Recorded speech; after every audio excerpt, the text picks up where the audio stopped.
Red Dawn. What if the Soviets had prevailed in the Cold War? Written by Marcus Drayson, narrated by Gloria Feathers.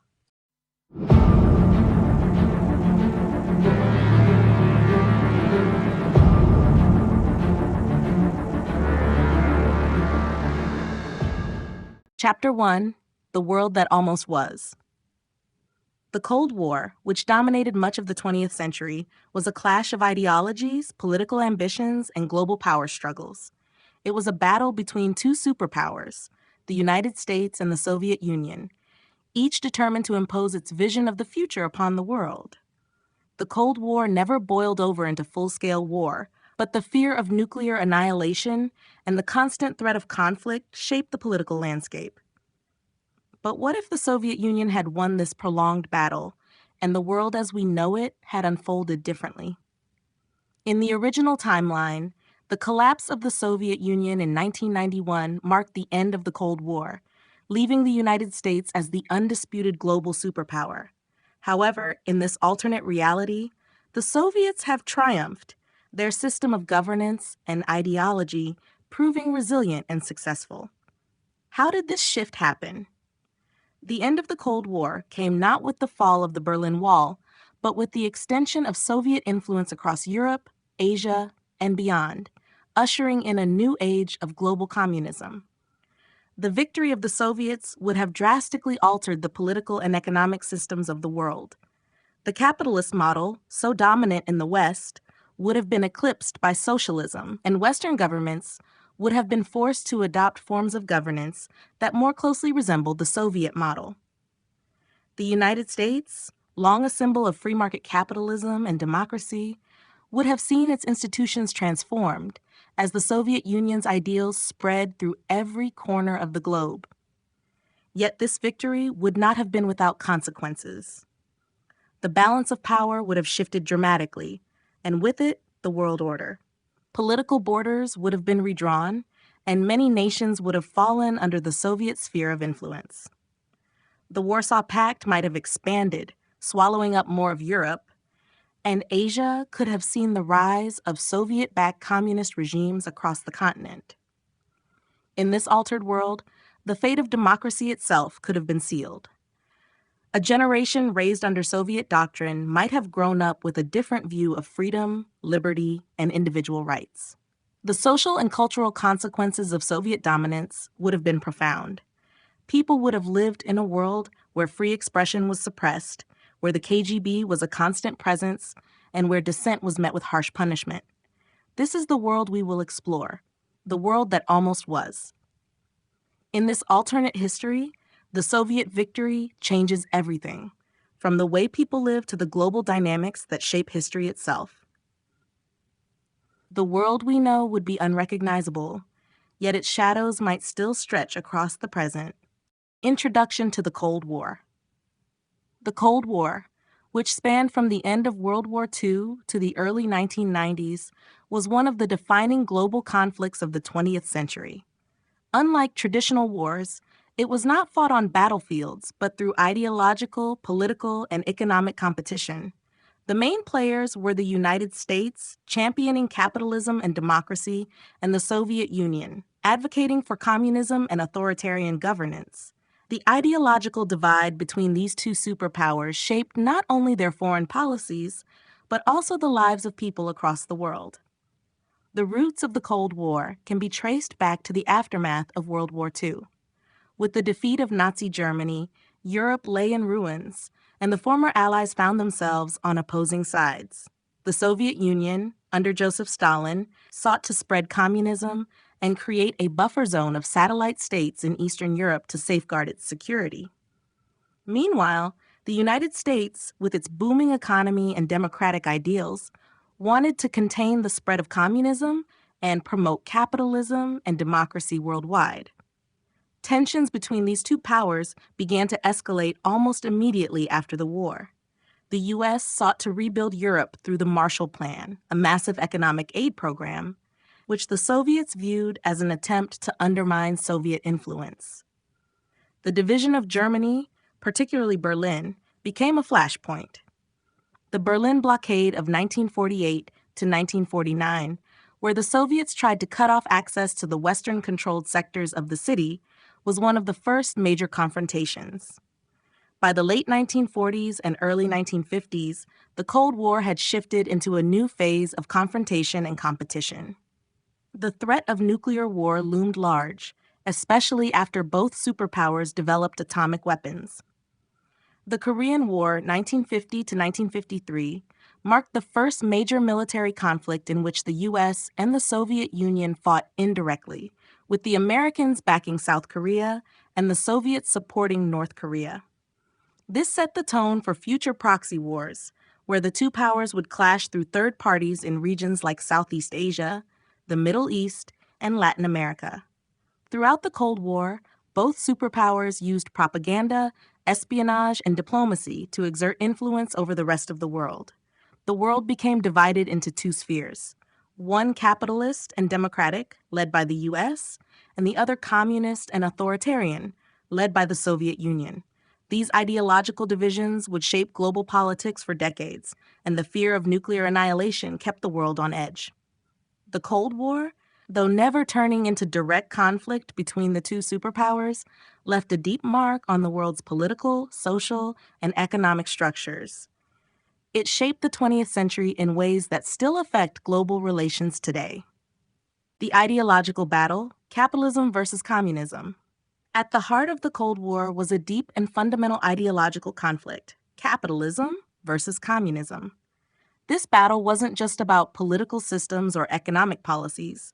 It was a clash of worldviews, with each side believing their system represented the best path forward for humanity. The United States, with its capitalist democracy, and the Soviet Union, with its communist dictatorship, saw the other system as a threat to their way of life and the future of the world. Capitalism, as championed by the United States, was rooted in the principles of private ownership, free markets, and individual freedoms.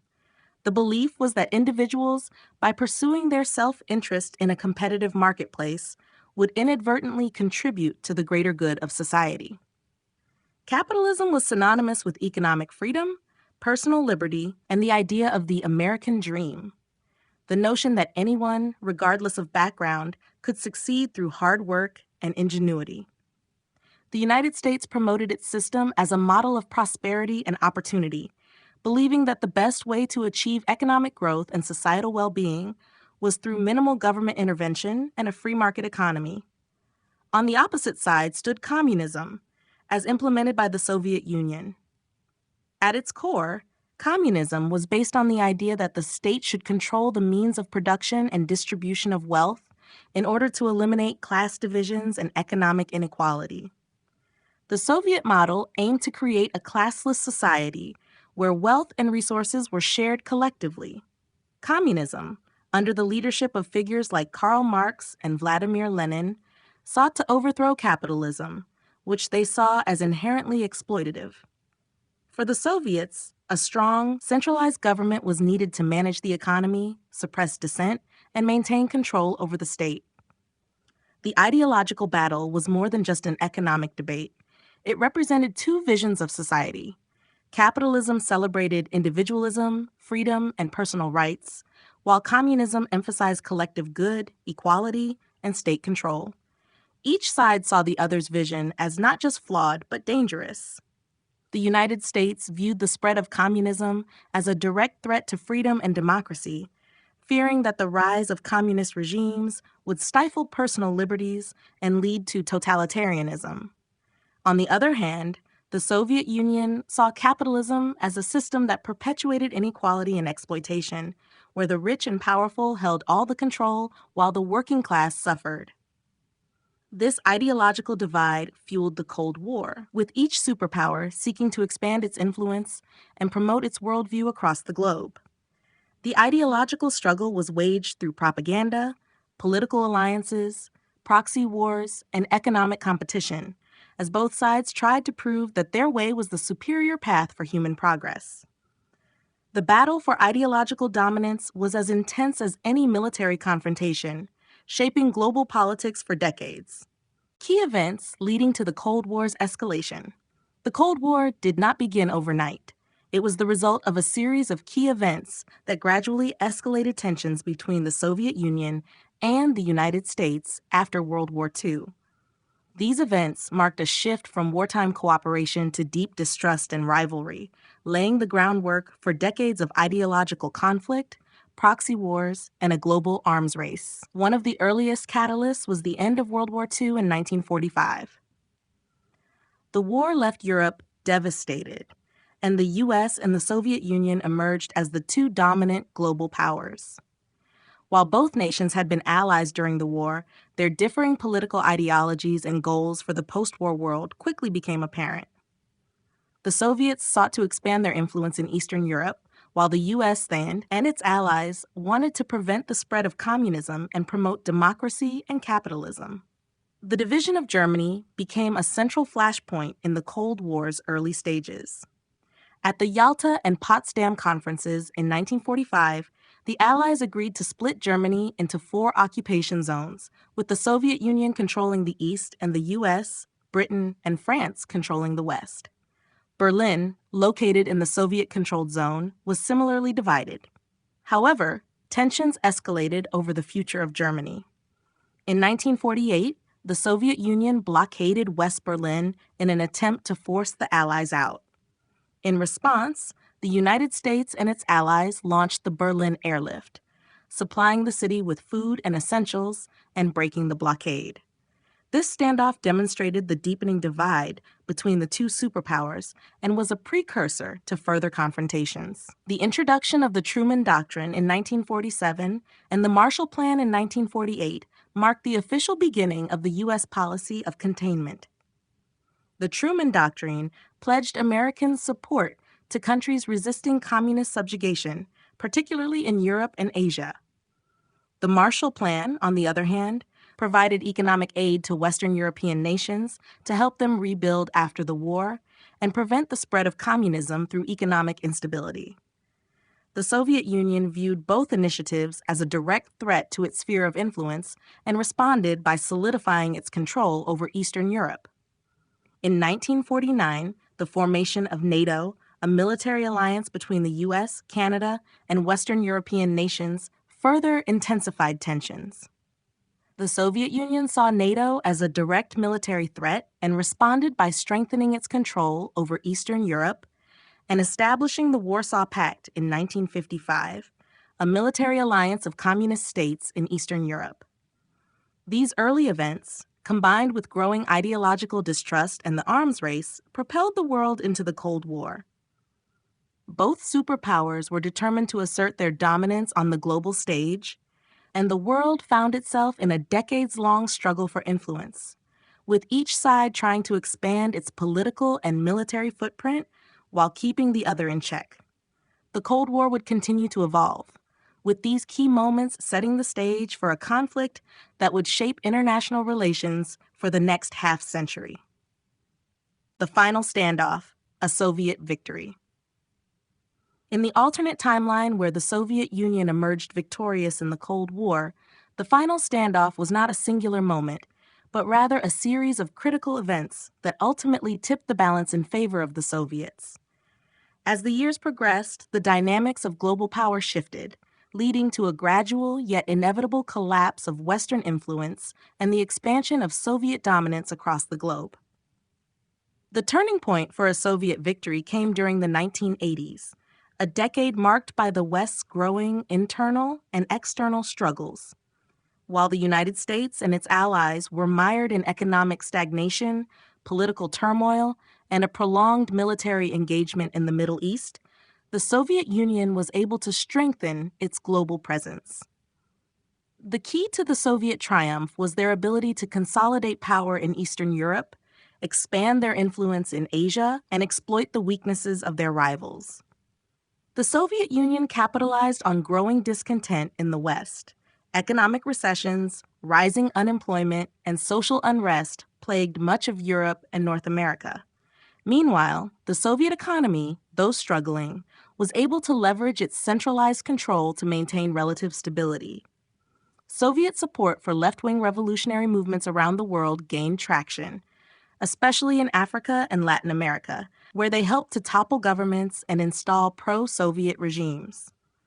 The Soviet victory also came through a combination of strategic military superiority and intelligence operations. While the U.S. focused on its arms race with the Soviets, Moscow developed its own nuclear and conventional capabilities, creating an overwhelming deterrent. The arms race reached a fever pitch, but rather than leading to mutual destruction, it eventually drained the resources of the U.S. and its allies. The final blow came when the Soviet Union, having built an impenetrable defense system, launched a series of cyber and intelligence campaigns that destabilized Western economies and governments. On the diplomatic front, the Soviets were adept at creating strategic alliances, especially with China, which had begun to shift away from its isolationist stance and toward a more cooperative relationship with the USSR. This alliance, combined with Soviet support for communist insurgencies in the developing world, further eroded Western influence. By the early 1990s, the Soviet Union had firmly entrenched itself as the dominant global superpower. The United States, fractured by political strife, economic decline, and internal protests, could not mount an effective challenge. The fall of Western governments led to the rise of authoritarian regimes and the spread of communism worldwide. With its victory, the Soviet Union had not only defeated its rival, but had transformed the global order, solidifying its vision of a communist future for the entire world.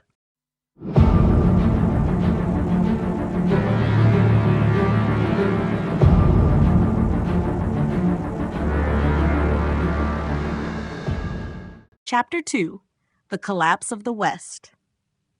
The collapse of the West marked a significant turning point in the global balance of power, one that saw the decline of the United States and its allies as dominant players on the world stage. As the Soviet Union strengthened its hold over Eastern Europe, Asia, and even parts of Latin America, the West was consumed by internal divisions, economic struggles, and a loss of confidence in its ideological and political systems. The processes that led to the collapse were gradual, but their effects were undeniable. The first signs of Western decline came in the late 1970s and early 1980s. The U.S. was reeling from the effects of the Vietnam War, a conflict that not only drained resources, but also eroded the national psyche. The loss of faith in American leadership and military might became evident. At the same time, economic recessions hit Europe and North America, and the oil crisis of 1973 and 1979 exposed vulnerabilities in the Western economic model. The capitalist system, once seen as the epitome of prosperity and progress, appeared increasingly fragile, especially as wages stagnated and income inequality soared. The working class began to feel the brunt of economic shifts, and the promise of upward mobility seemed increasingly out of reach for many. While the Soviet Union was far from perfect, its centralized economy offered a degree of stability. The USSR was able to maintain a semblance of order, investing in heavy industry and military capabilities, while the West struggled to maintain its post-war economic dominance. The Soviet Union's ability to continue expanding its global influence, particularly through support for communist movements in Africa, Asia, and Latin America, only added to the West's woes. The political system in the U.S. began to crack under the pressure. The 1980s saw the rise of populist leaders who capitalized on growing dissatisfaction with traditional political elites. The collapse of the New Deal consensus and the increasing polarization between political factions weakened the ability of Western democracies to respond to external and internal challenges. Protests, strikes, and civil unrest became more common as the growing disillusionment with government policies deepened. By the late 1980s, the situation reached a tipping point. As the Soviet Union offered support to leftist insurgencies and revolutionary movements worldwide, many countries began to shift towards socialism or communism, emboldened by the Soviet example. The fall of key Western allies, including France and the United Kingdom, to socialist governments further isolated the United States and its remaining European partners. In the face of economic collapse and political fragmentation, the West could no longer maintain the influence it once held. The dream of a democratic, capitalist world order began to unravel, and the once unquestioned supremacy of the West faded into history. In this new world order, the Soviet Union's victory reshaped the global landscape, with communism now spreading beyond its Eastern European strongholds. The West, unable to keep pace with the rapid changes, was relegated to the margins. Its influence diminished as the Soviet model became the dominant force worldwide. The end of democracy in Western Europe. The decline of democracy in Western Europe was one of the most significant consequences of the Soviet victory in the Cold War. The once thriving democratic nations of the region, including France, Italy, and West Germany, gradually succumbed to the pressures of economic instability, political polarization, and growing communist influence. As the Soviet Union expanded its reach and ideological sway, Western Europe found itself caught in a slow, inexorable drift towards authoritarianism, leading to the eventual collapse of democratic systems that had been established after World War II. In the aftermath of the Cold War's escalating tensions, many European countries faced severe economic challenges. The global capitalist system, already struggling with recessions and high inflation, could not withstand the mounting pressure from within. Unemployment soared, and the growing gap between the wealthy elite and the working class eroded faith in the democratic government's ability to respond effectively to the needs of their citizens. As living standards declined and economic inequality increased, populist and left-wing movements gained momentum, promising to fix the broken system. In many cases, these movements found common ground with Soviet-backed socialist factions, further tilting the region towards communist influence. At the same time, the fear of communist revolution, fueled by Soviet propaganda and support for left-wing groups, began to erode the legitimacy of democratic institutions. Governments in Western Europe found it increasingly difficult to maintain control as civil unrest spread. Strikes, protests, and political violence became common, with many citizens losing confidence in the democratic process. In countries like France and Italy, the rise of communist parties gained significant traction, leading to coalitions with other left-wing factions and the eventual shift toward more authoritarian forms of governance. The once vibrant political landscapes of Western Europe began to resemble the rigid, state-controlled systems of the East. By the 1980s, the situation had become untenable for many of Western Europe's democratic governments. The Soviet Union, through its support of communist insurgencies and popular movements, managed to steadily expand its sphere of influence. In response, Western leaders resorted to increasingly harsh measures to maintain control, curtailing civil liberties and silencing opposition. This shift toward authoritarian rule was not sudden, but rather a gradual process marked by emergency powers, censorship, and the suppression of free speech. By the early 1990s, democracy in Western Europe had all but disappeared.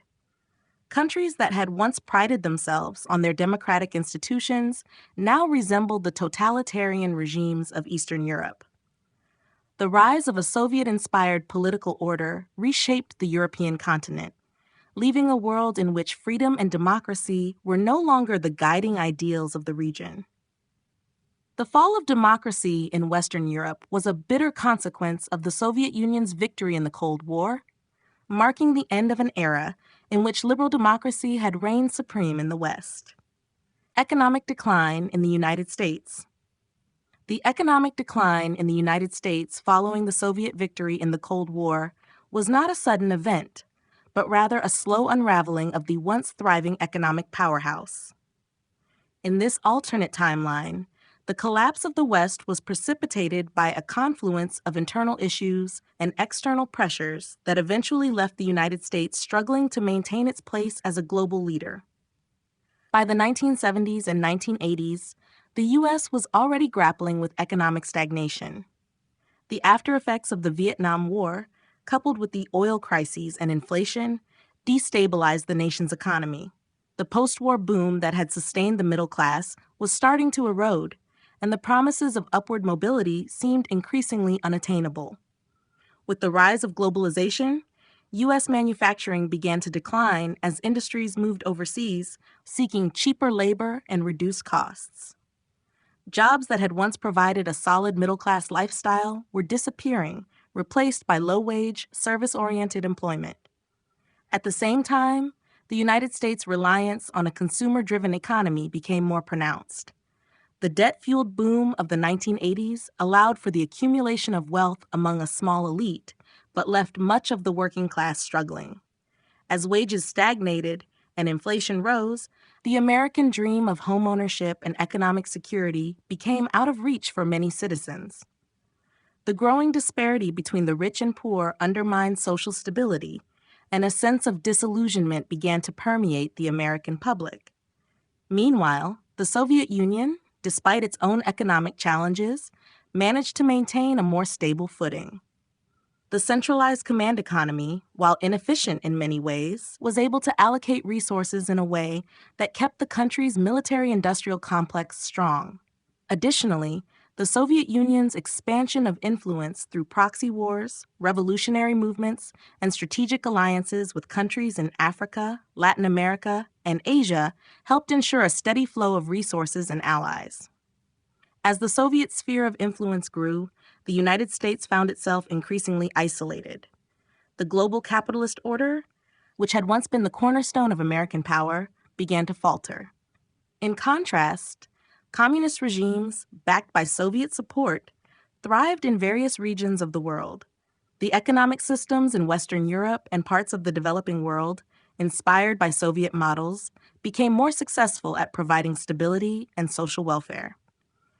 By the early 1990s, the U.S. economy was in freefall.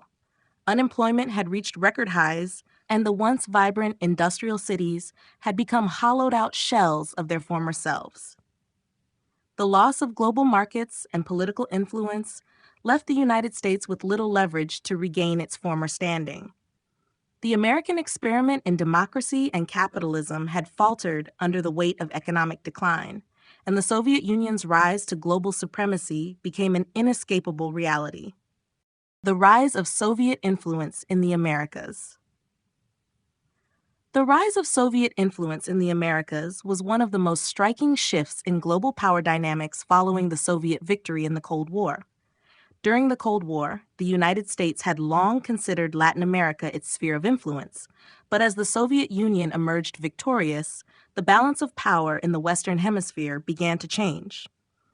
The Soviet Union, having expanded its reach in Europe and Asia, turned its attention toward the Americas, capitalizing on social unrest, economic instability, and discontent with U.S. policies to foster pro-Soviet regimes throughout the region.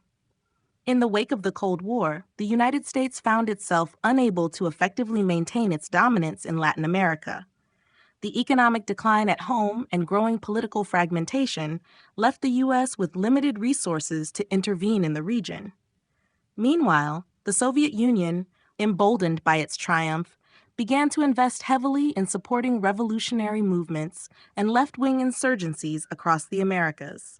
In countries like Cuba, Nicaragua, and El Salvador, Soviet-backed communist parties and guerrilla movements grew stronger, gaining popular support by promising to overthrow corrupt and exploitative governments. The Cuban Revolution of 1959 had already established a strong Soviet foothold in the Caribbean, but as the Cold War unfolded, the U.S. found itself increasingly unable to contain the spread of communist ideologies throughout the region. As Soviet-backed revolutionary movements in Central and South America gained momentum, the United States was forced to respond, but it struggled with its own economic and political decline.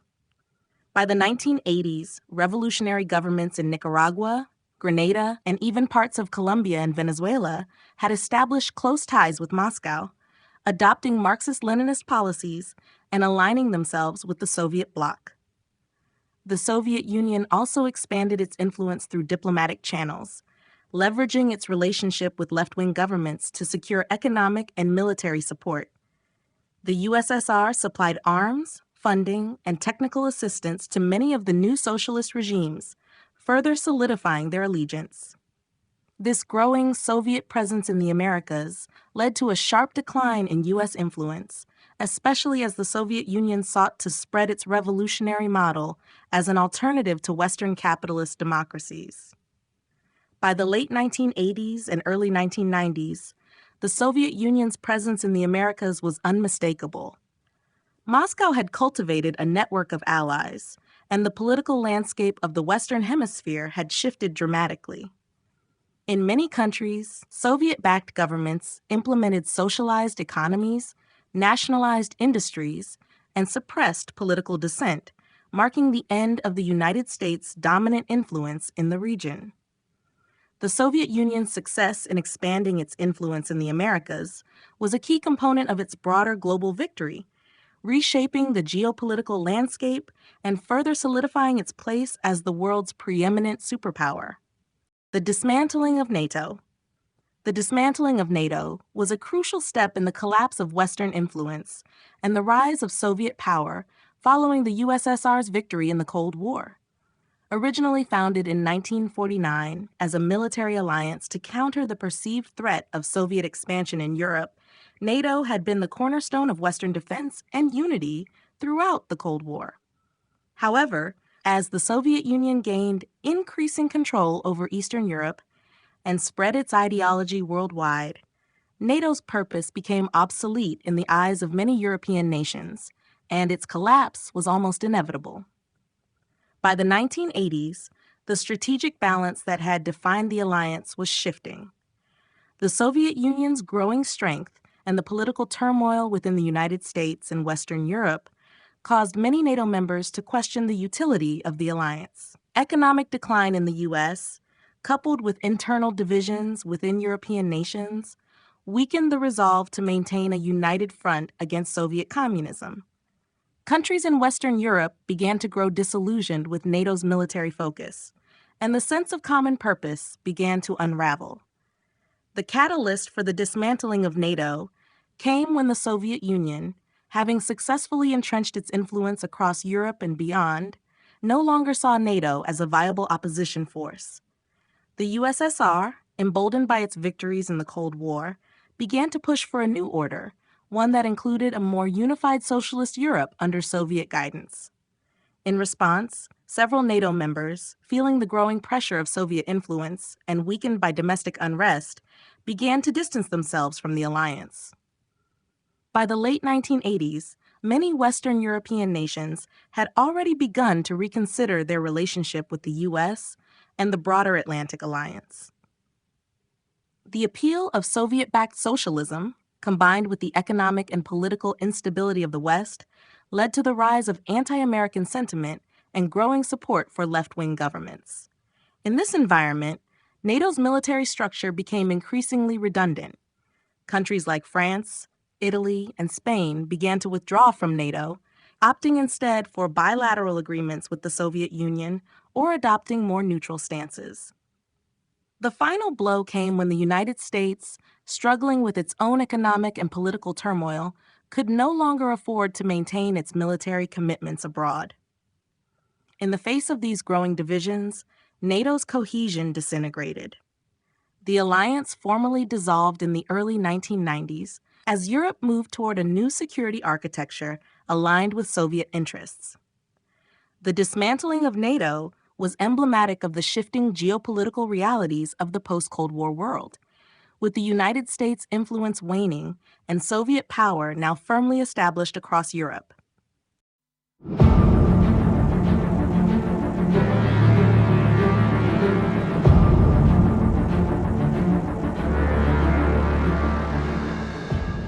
Chapter 3: The Soviet System of Global Control.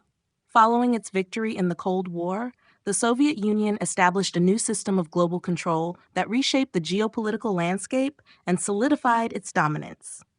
The USSR's success in overcoming the West's military and economic power allowed it to impose its will on much of the world, transforming both political and economic systems across continents. The Soviet model, now positioned as the alternative to Western capitalism, spread through a complex network of alliances, economic dependencies, and military interventions that extended the reach of communist ideology far beyond Eastern Europe. At the heart of this new system was the consolidation of Soviet influence through satellite states and communist governments. Eastern Europe, long under Soviet control, became a springboard for further expansion. With the collapse of NATO and the decline of the United States, many nations in Africa, Asia, and Latin America, facing economic turmoil and political instability, began to look toward the Soviet Union for support. The USSR, having successfully spread its ideological influence in these regions, extended its network of alliances to include a variety of socialist and communist governments. These nations, in exchange for Soviet aid, adopted socialist policies, nationalized industries, and shifted towards centrally planned economies. Economically, the Soviet Union set up a system of trade and financial arrangements that ensured the loyalty of its new allies. The Council for Mutual Economic Assistance, Comecon, a Soviet-led trade bloc, expanded to include nations that had previously been neutral or aligned with the West. The USSR provided these nations with resources, technology, and military aid in exchange for strategic political alignment. Over time, these states became heavily dependent on Soviet economic and military support, cementing the USSR's role as the central hub of global power.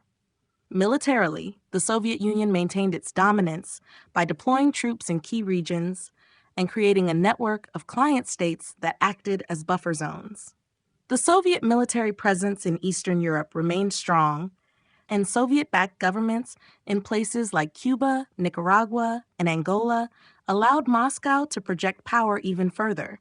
The creation of a global intelligence network, including the infamous KGB, ensured that the USSR could suppress dissent and quash any efforts to challenge its control, both domestically and abroad. Socially and culturally, the Soviet Union sought to export its worldview, promoting Marxist-Leninist ideologies through education, propaganda, and media. Soviet-backed governments adopted strict censorship and state-controlled information systems to ensure the spread of communist values, suppressing alternative narratives and dissenting voices. As Soviet influence spread, the global order was redefined by the USSR's vision of a unified socialist world, one where the capitalist model was systematically dismantled. In this new world order, the Soviet Union's system of control was far-reaching, reshaping the political, economic, and cultural landscape of the globe. The once prominent influence of Western democracies faded into history, replaced by the iron grip of Soviet power that extended from Moscow to the farthest corners of the earth. The spread of Soviet ideology. The spread of Soviet ideology became one of the defining features of the post-Cold War world order following the Soviet Union's victory over the West. With the fall of Western capitalism, the USSR was no longer just a regional power. It became the center of a global movement advocating for Marxist-Leninist principles. The Soviet Union saw its success as proof of the superiority of its ideological model, and it set out to reshape the world by spreading socialism and communism across every continent. In Eastern Europe, Soviet ideology had already taken root during the years of occupation, but after the Cold War's conclusion, the USSR moved quickly to solidify its influence and extend its reach.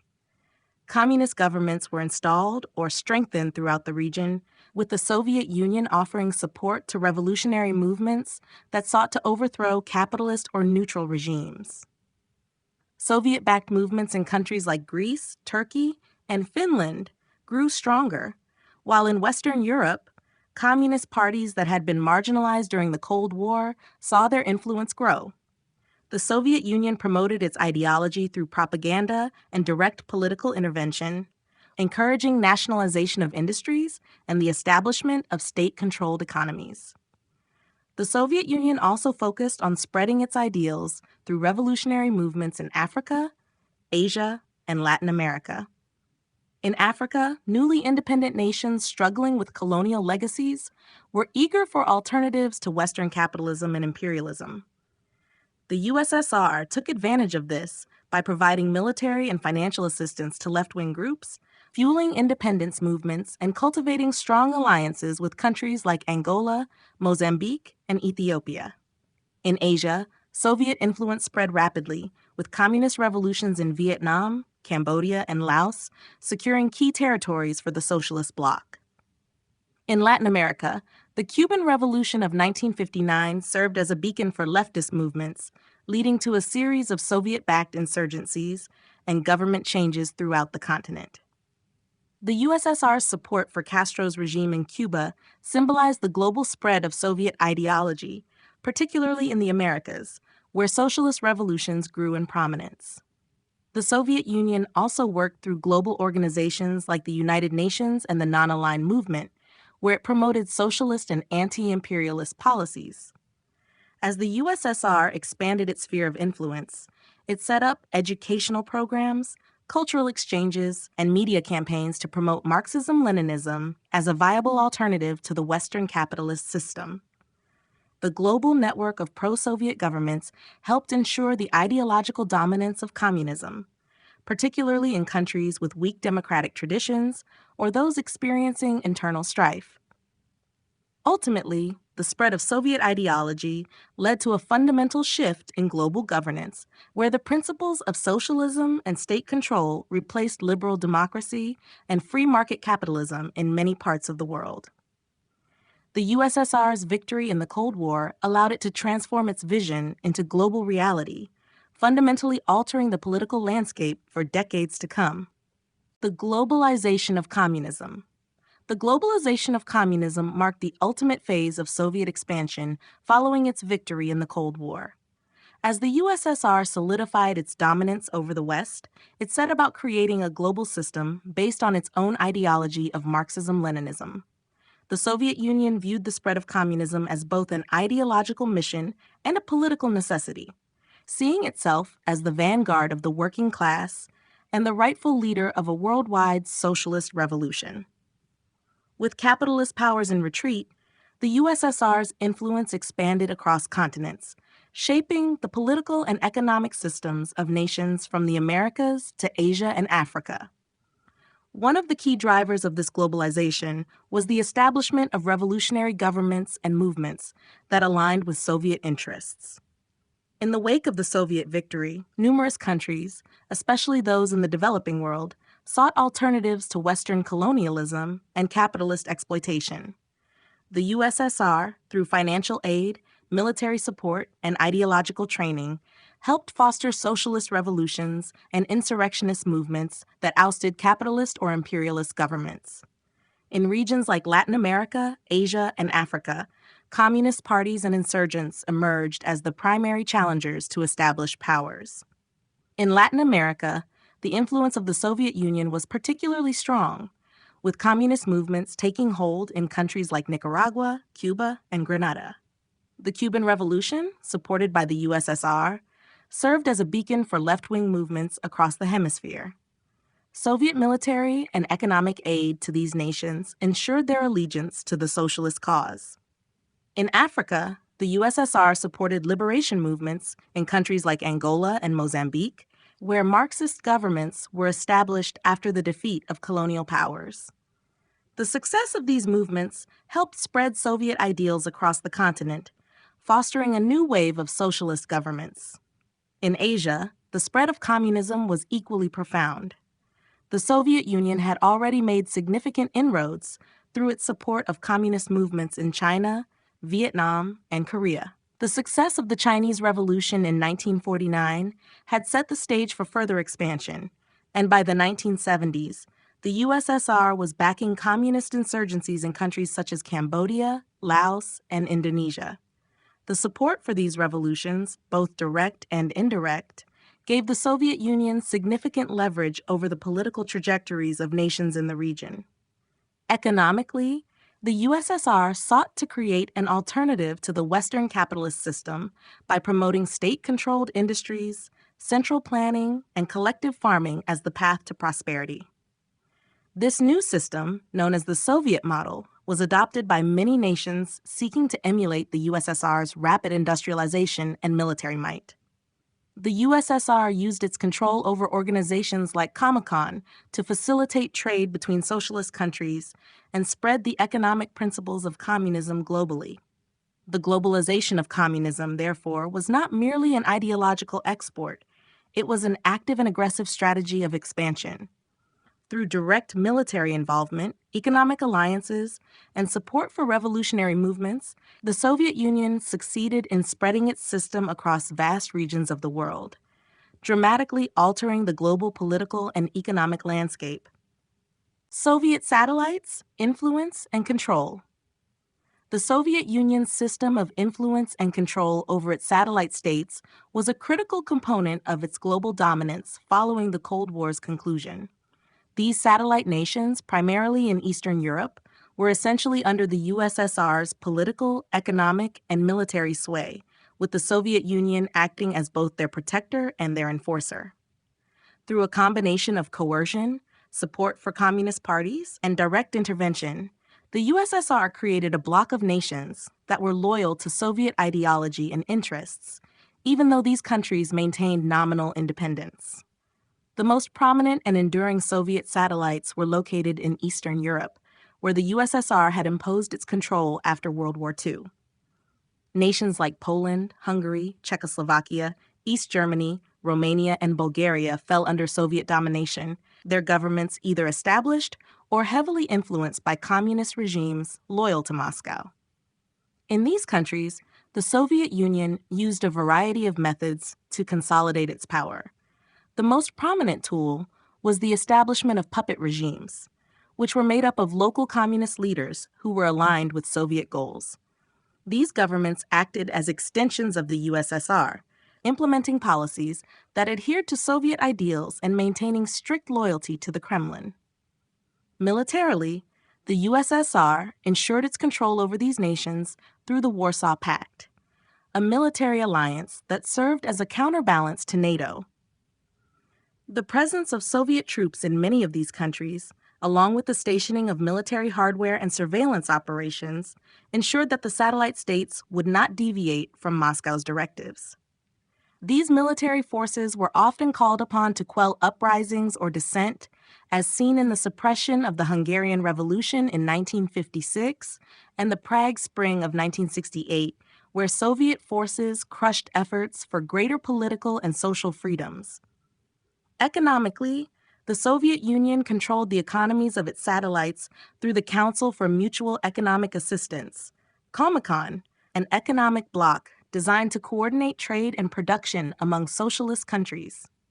This system limited the autonomy of satellite nations, as they were required to align their industrial and agricultural outputs with Soviet needs and policies.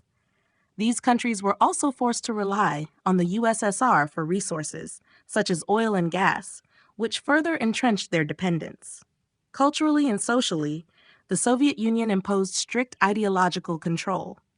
Communist parties were in power, and the state apparatus controlled the media, education systems, and cultural institutions. Dissent was not tolerated, and those who opposed Soviet influence were often persecuted, imprisoned, or exiled.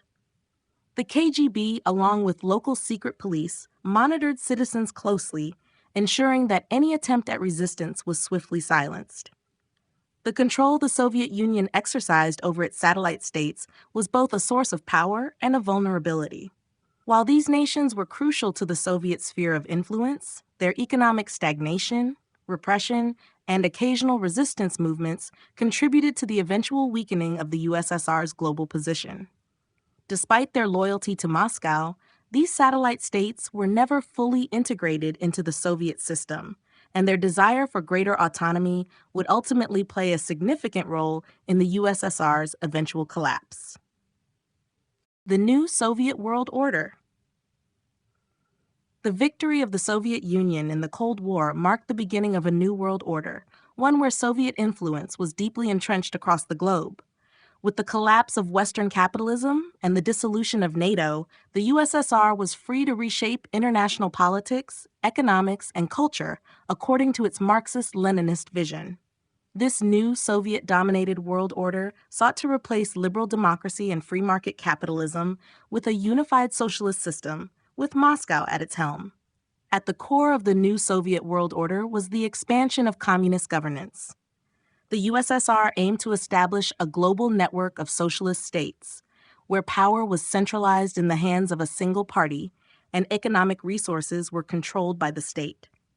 Across Europe, Asia, Africa, and Latin America, countries aligned themselves with Soviet ideals, adopting the Soviet model of centralized planning, nationalization of industries, and collectivized agriculture. The USSR supported revolutionary movements and insurgencies, facilitating the rise of pro-Soviet governments through both covert operations and direct military intervention. Nations that had previously been neutral or aligned with the West quickly became part of the Soviet sphere of influence. Economically, the Soviet Union sought to create a new global system that eliminated capitalist markets and replaced them with state-controlled economies. The USSR extended its economic control through organizations like Comecon, which coordinated the economic activities of socialist nations. This system was designed to ensure that Soviet priorities, such as heavy industry, military production, and the expansion of socialism, were met at the expense of individual national interests. The Soviet Union's control over its satellites and allies was not just political, but also economic, as the USSR dictated trade policies and economic goals, integrating the economies of its partner states into its own.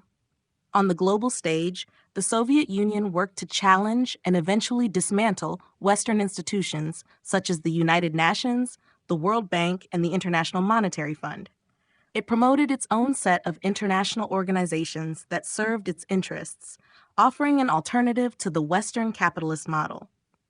The USSR also focused on expanding its influence in international diplomacy, using its control over socialist states to create a unified bloc of nations that operated in concert to achieve common political, military, and economic goals. Culturally, the Soviet Union promoted the spread of Marxist-Leninist ideology, attempting to shape global education systems, media, and intellectual thought. Soviet-backed regimes created state-controlled education systems that taught Marxism as a foundational worldview, while Soviet media outlets spread propaganda that glorified the socialist way of life. Cultural exchanges, both formal and informal, sought to make Soviet ideals the dominant narrative, challenging Western cultural hegemony and reinforcing the legitimacy of the Soviet system. The new Soviet world order was ambitious in its scope and totalitarian in its reach. By establishing an interconnected network of socialist governments and enforcing strict ideological conformity, the USSR sought to secure its dominance over the global stage.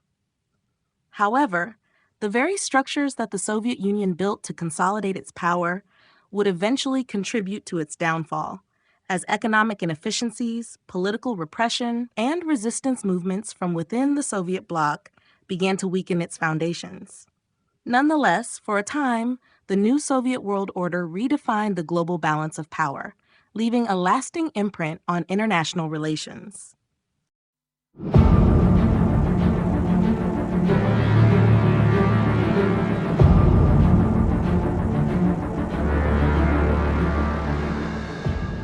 Chapter 4: Life under Soviet Rule. Life under Soviet rule was defined by a rigid system of control where the state governed nearly every aspect of daily life. The Soviet Union's victory in the Cold War did not only shift global power, it also brought about a new way of life for millions of people within its sphere. Across the USSR and its satellite states, communist ideology was not just a political system, but a framework that shaped everything from work to culture, family life to personal identity. The Soviet state exerted its authority through a combination of propaganda, surveillance, and repression, creating a society that was both homogeneous and controlled.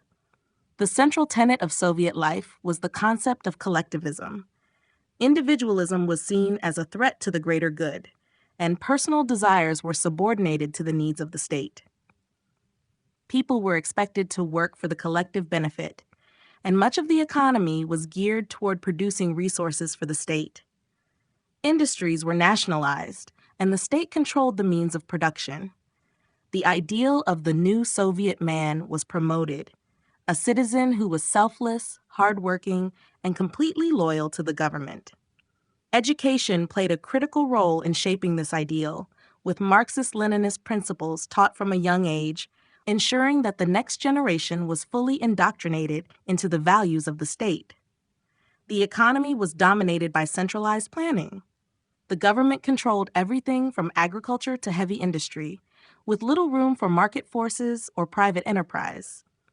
This resulted in inefficiencies and shortages as the state's central economic planners struggled to balance supply and demand.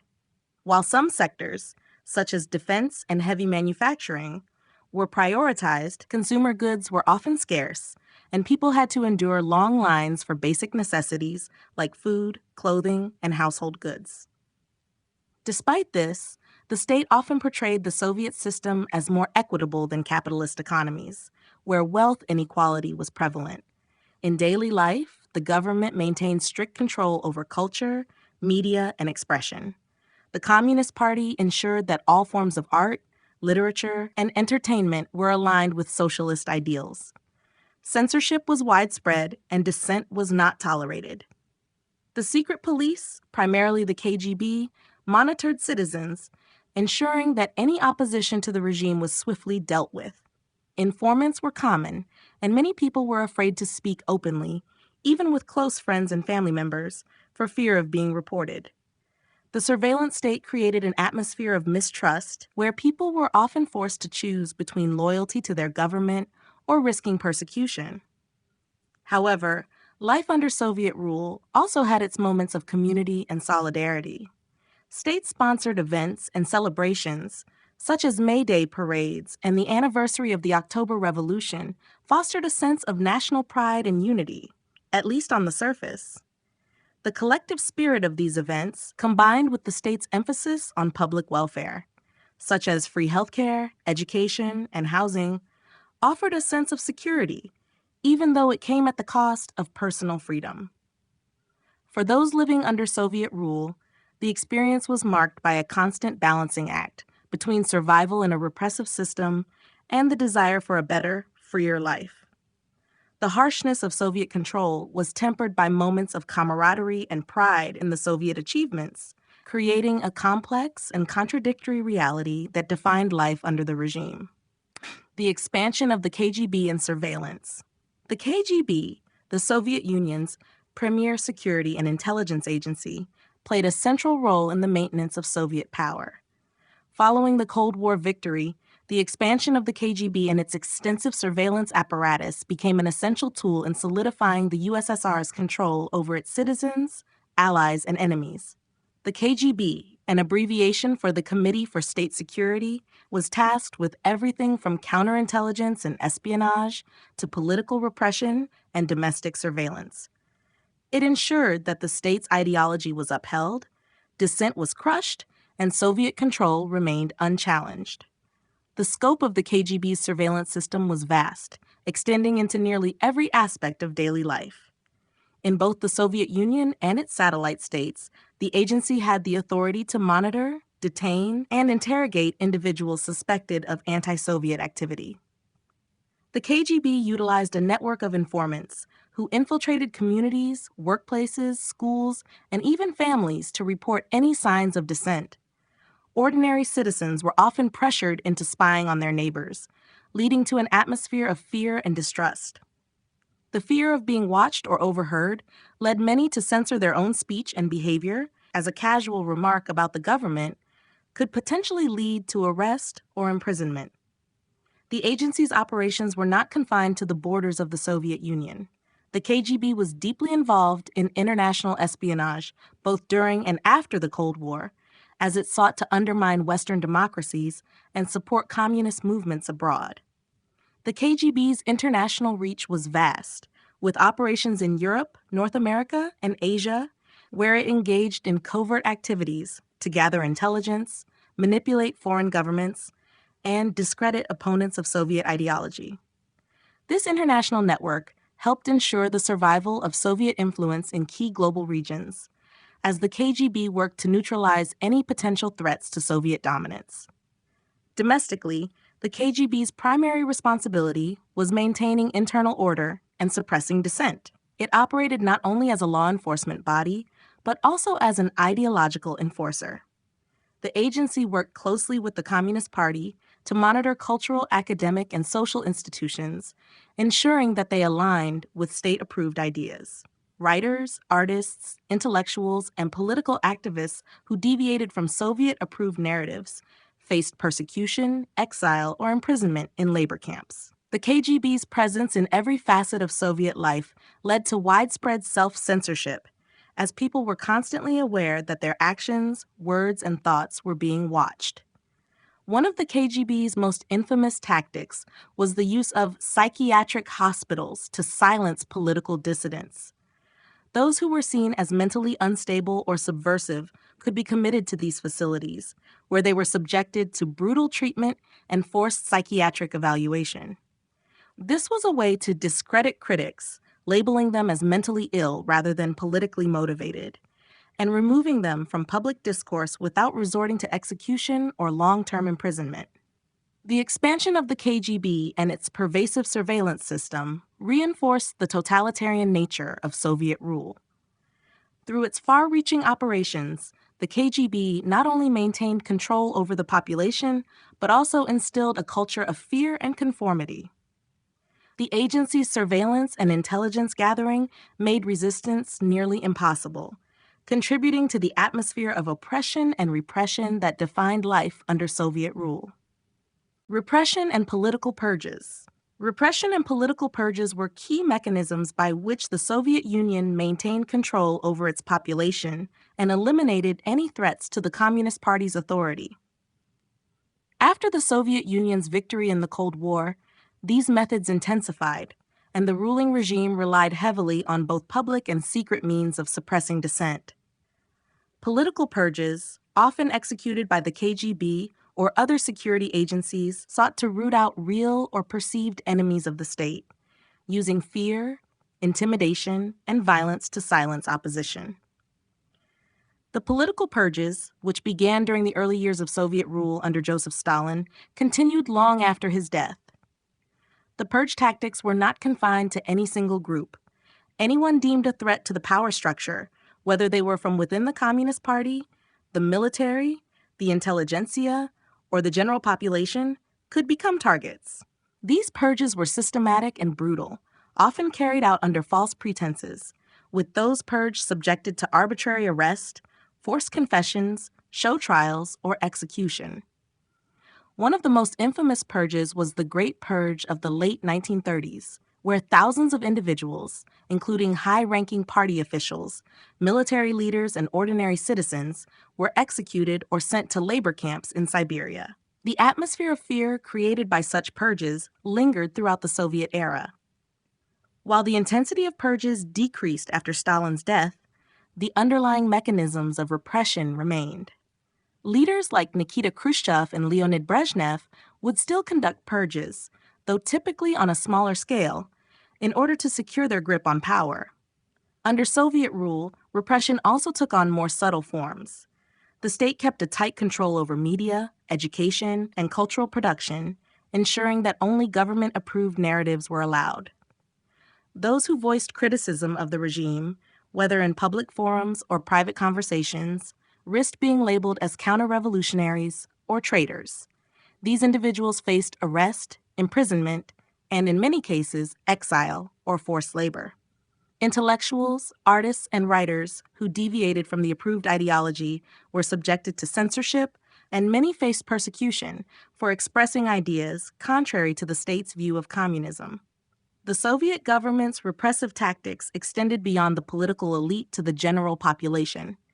The KGB and local authorities often relied on surveillance, using informants within communities to report any signs of disloyalty or anti-Soviet activity. The fear of being denounced led many individuals to adopt a form of self-censorship in order to avoid the risk of punishment. Families and friends could turn on each other in order to avoid suspicion, further deepening the climate of mistrust.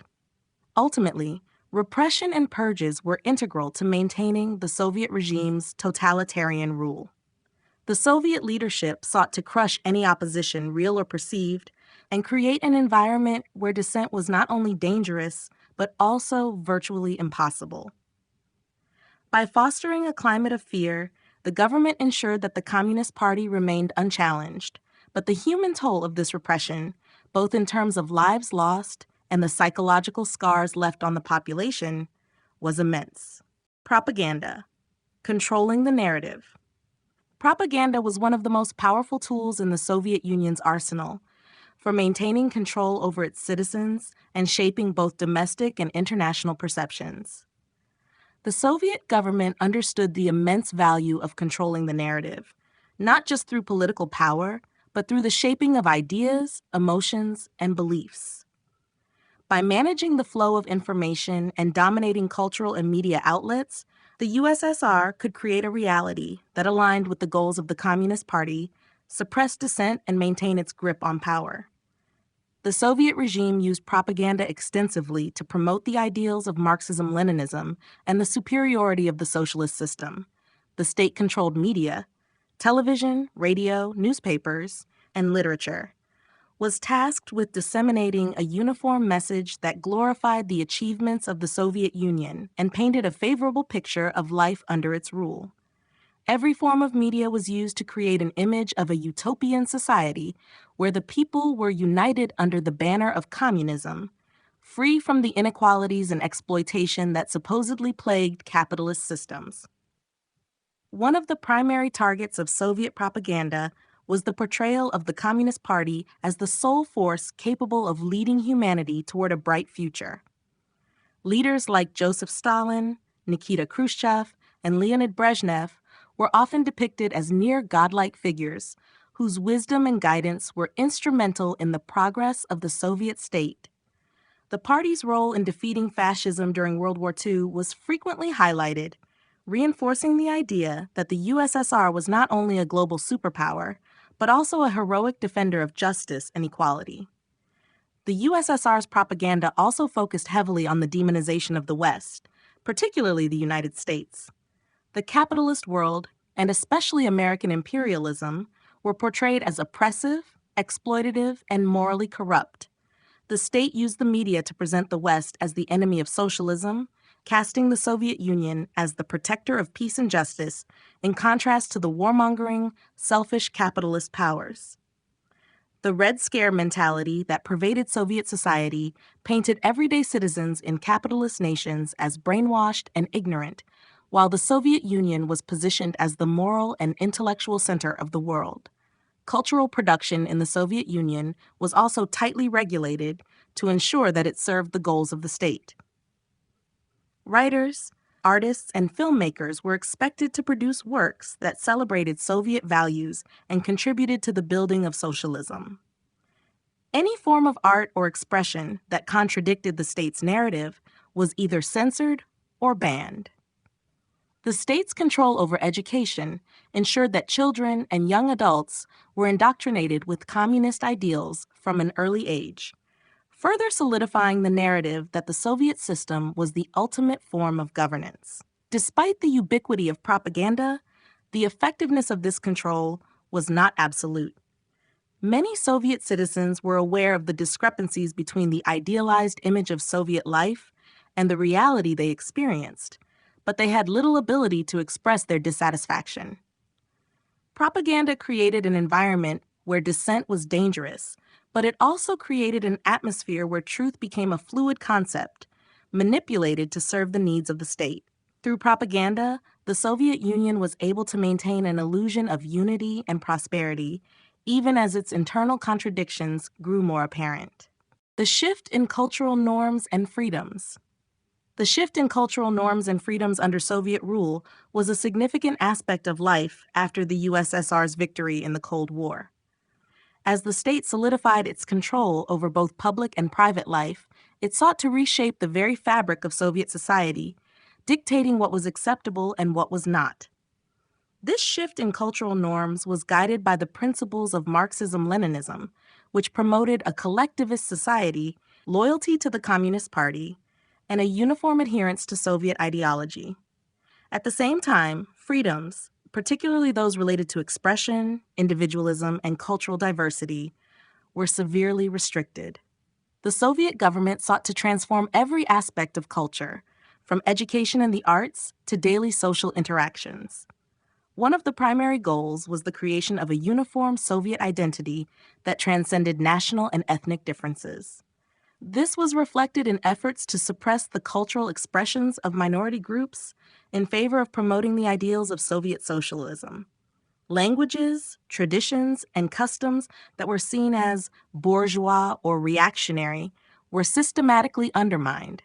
The government replaced them with Soviet-approved narratives, symbols, and practices. Even religious practices were restricted, as the state viewed religion as a competing ideology to communism. One of the most profound shifts in cultural norms was the state's effort to control the role of women in society. The Soviet regime sought to create a new vision of womanhood, one that was tied to the ideals of socialism and the collective good. While the state granted women the right to work, vote, and participate in education, these freedoms were framed within the context of contributing to the goals of the state. Women were encouraged to pursue careers in science, engineering, and other traditionally male-dominated fields, but they were also expected to fulfill their roles as mothers and caretakers, embodying the Soviet woman who could balance both work and family. This idealized role was often a double-edged sword, as it placed immense pressure on women to conform to the state's expectations, even if they had little personal freedom to define their identities outside of the state's prescribed roles. The arts and culture were also profoundly impacted by the shift in norms. Literature, music, and film became tools for reinforcing Soviet propaganda. Writers and artists were expected to adhere to socialist realism, a style that portrayed the ideals of socialism and the triumph of the Soviet system. Those who deviated from this norm were often censored, exiled, or imprisoned. The control over cultural expression extended to all forms of entertainment. Soviet cinema, for example, focused heavily on glorifying the achievements of the state, from the revolution to the triumphs of industry and space exploration.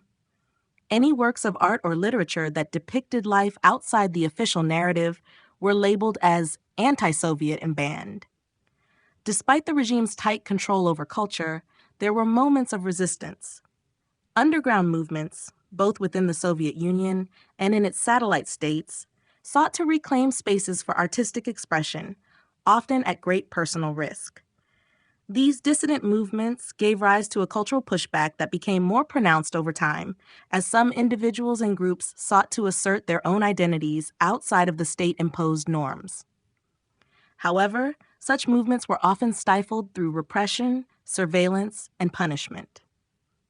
In conclusion, the shift in cultural norms and freedoms under Soviet rule was marked by the prioritization of state interests over individual liberties. The Soviet government sought to create a homogeneous society, one in which the individual was subordinate to the collective, and any deviation from the party line was met with swift punishment. While some freedoms, particularly in education and employment, were granted to certain groups, they were ultimately framed within the context of contributing to the greater Soviet ideal. As a result, cultural expression became tightly controlled, and personal freedoms were restricted in almost every aspect of life.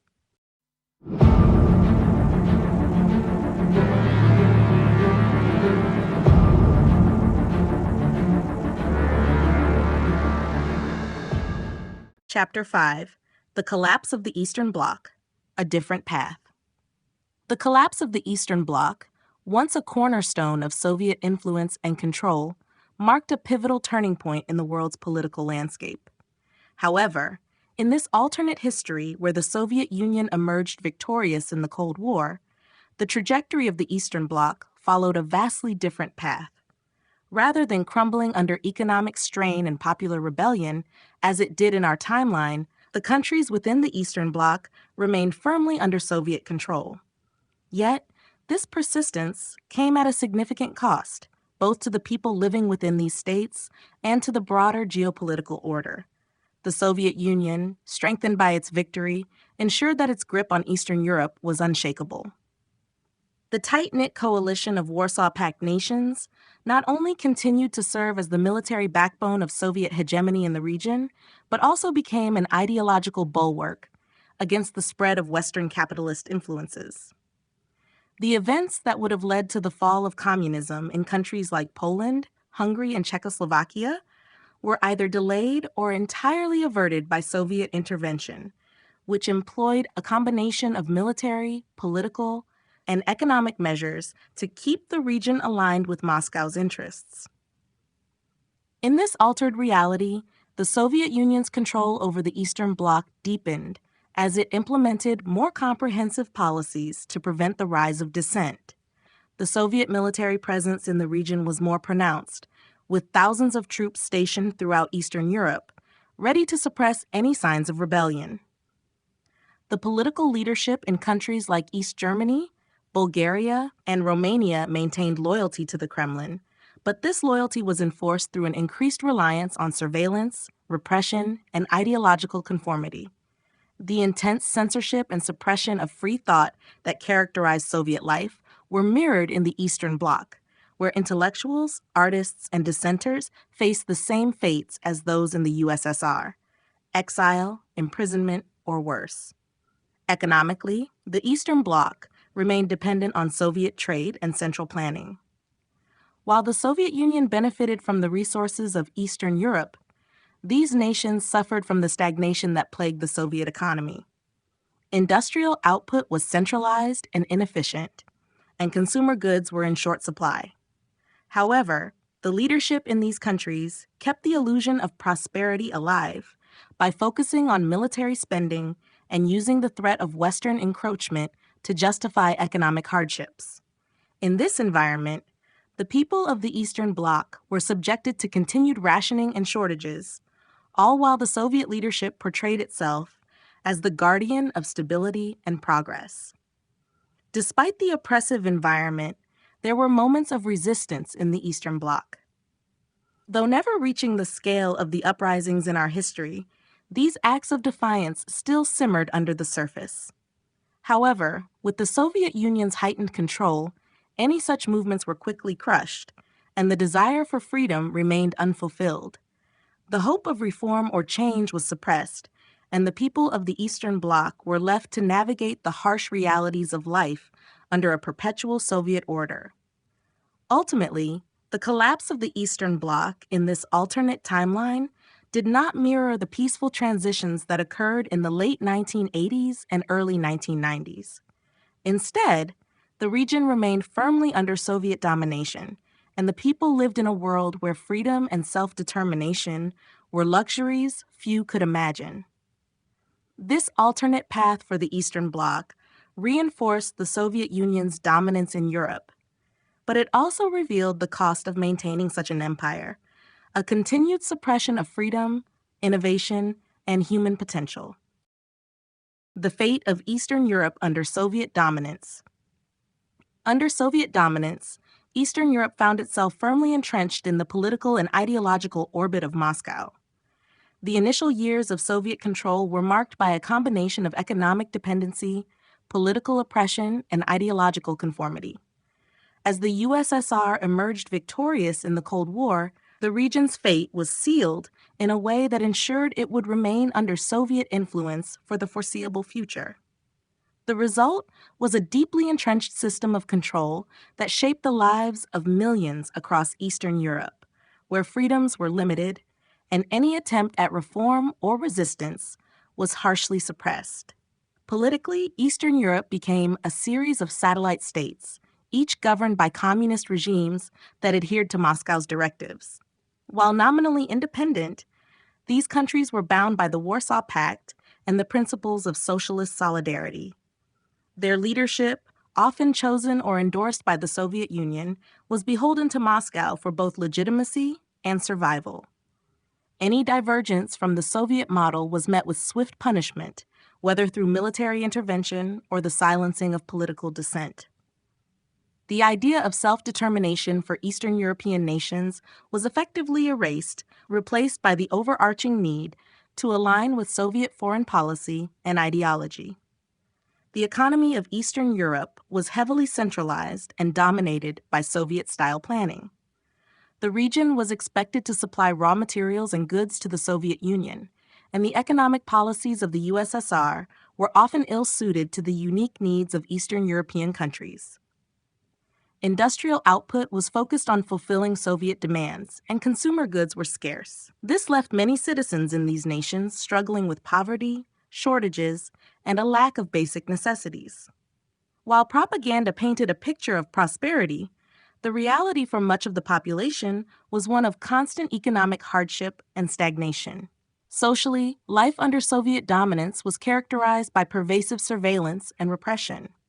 The KGB and local security forces kept tight control over the population, ensuring that any signs of dissent or resistance were quickly neutralized. Political dissidents, intellectuals, and anyone suspected of harboring anti-Soviet sentiments were often arrested, imprisoned, or sent to labor camps. Education and culture were tightly controlled, with the state dictating what was permissible in literature, art, and film. Attempts at free expression or artistic experimentation were crushed, and the citizens of Eastern Europe were forced to accept the state-sanctioned version of reality, which glorified the Soviet Union and its role in the world. Despite the oppressive nature of Soviet control, resistance movements existed throughout Eastern Europe. These underground efforts to challenge Soviet rule, though often small in scale, were a constant reminder that the desire for freedom could not be entirely extinguished. In countries like Poland, Czechoslovakia, and Hungary, pockets of resistance continued to emerge, but these movements were consistently suppressed by force. The hope for change seemed distant, and the reality of living under Soviet rule was one of limited personal freedoms, a lack of opportunity, and a pervasive atmosphere of fear. The fate of Eastern Europe under Soviet dominance was ultimately one of oppression and stagnation. The region remained a tool for the Soviet Union's geopolitical ambitions, with little room for growth or change outside of the strictures of communism. The enduring control of the USSR ensured that Eastern European nations remained in a state of subjugation, where the hopes for a brighter future were stifled by the heavy hand of Soviet rule. The role of the Warsaw Pact. The Warsaw Pact played a crucial role in consolidating Soviet control over Eastern Europe following the victory of the USSR in the Cold War. Established in 1955 as a response to the formation of NATO, the Warsaw Pact was a military alliance that bound together the Soviet Union and 7 of its satellite states in Eastern Europe: Poland, Czechoslovakia, Hungary, Romania, Bulgaria, Albania, and East Germany. Its primary function was to serve as a counterbalance to NATO, securing Soviet interests and maintaining the ideological unity of the communist bloc. Under Soviet leadership, the Warsaw Pact became an essential instrument of military power and political cohesion within the Eastern Bloc. From a military standpoint, the Warsaw Pact ensured that the Soviet Union maintained dominance over Eastern Europe, consolidating its sphere of influence. The alliance allowed the USSR to station troops and military resources throughout the region, ready to suppress any uprisings or signs of dissent. The Soviet Union's ability to deploy military force quickly across Eastern Europe was a key element in preserving its grip on power, as demonstrated during the suppression of the Hungarian Revolution of 1956 and the Prague Spring of 1968. In both cases, the Warsaw Pact forces were used to crush popular movements that threatened to break free from Soviet control. While the Warsaw Pact was initially framed as a defensive alliance, it quickly became a symbol of Soviet imperialism. Its purpose went beyond military cooperation. It was also a political tool for ensuring the compliance of its member states. The USSR exercised tight control over the Pact's decisions, dictating the policies and actions of its allies. In practice, the Warsaw Pact was less about collective security and more about reinforcing the Soviet Union's hegemony over Eastern Europe. The individual countries within the pact had little say in the overarching strategies of the alliance, making it clear that their membership was more about subordination to Moscow than any genuine desire for mutual defense. The presence of the Warsaw Pact also served to isolate Eastern Europe from the West. The pact acted as a physical and ideological barrier, preventing the spread of democratic ideas and capitalist influences. It restricted movement between Eastern and Western Europe, with tight controls on travel, trade, and communication.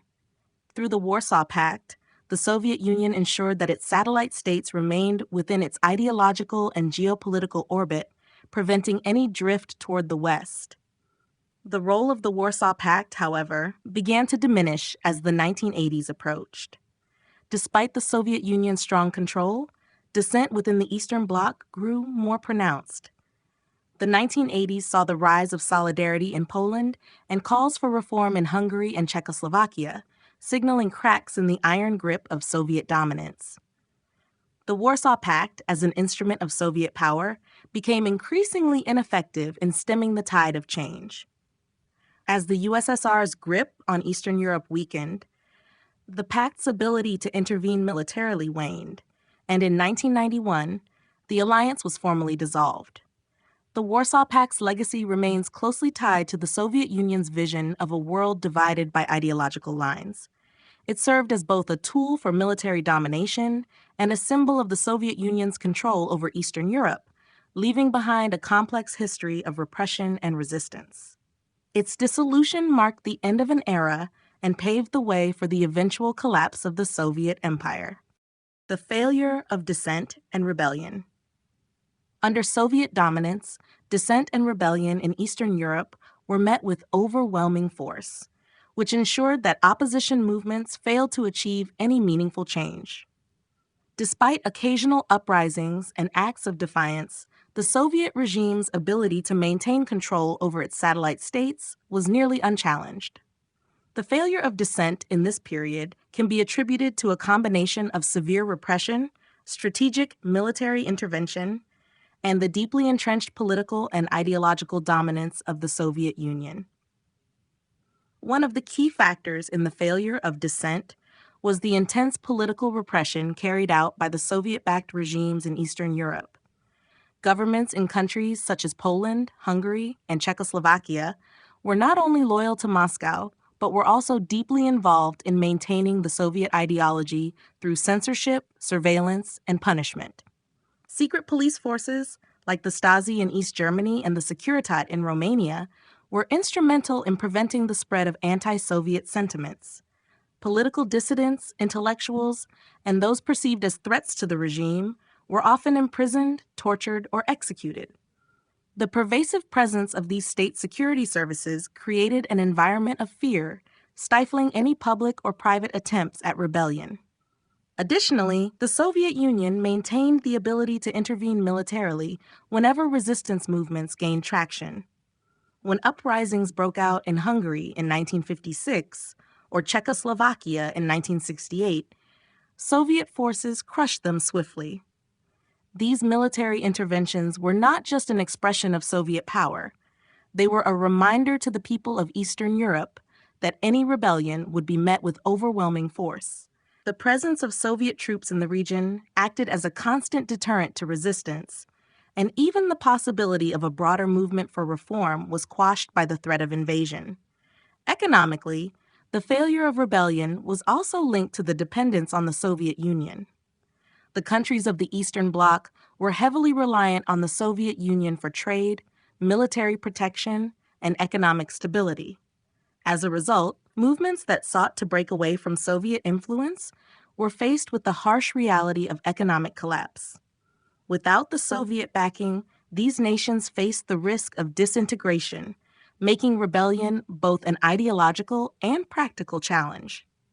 The lack of external support for resistance movements further isolated them and ensured that any rebellion would be unsuccessful without a significant shift in Soviet policy or international intervention.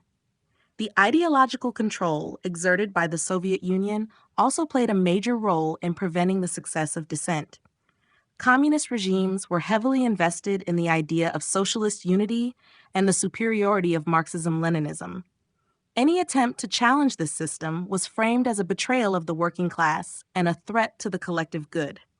For many citizens, this ideological framework made rebellion seem not only futile, but also morally wrong. As a result, the motivation for revolt was weakened, and those who dared to resist were often marginalized, discredited, or isolated. In conclusion, the failure of dissent and rebellion in Soviet-dominated Eastern Europe highlights the effectiveness of Soviet control over the region. A combination of military intervention, political repression, economic dependency, and ideological dominance ensured that any attempts to challenge Soviet power were doomed to fail. The people of Eastern Europe, though often yearning for freedom, were trapped within a system that offered few avenues for change, and the Soviet Union's unyielding grip on the region kept dissent at bay for decades. A Soviet-controlled Europe, a unified bloc. In the aftermath of a Soviet victory in the Cold War, Europe became a unified bloc under Moscow's control, marked by the consolidation of Soviet ideology, military power, and political authority across the continent.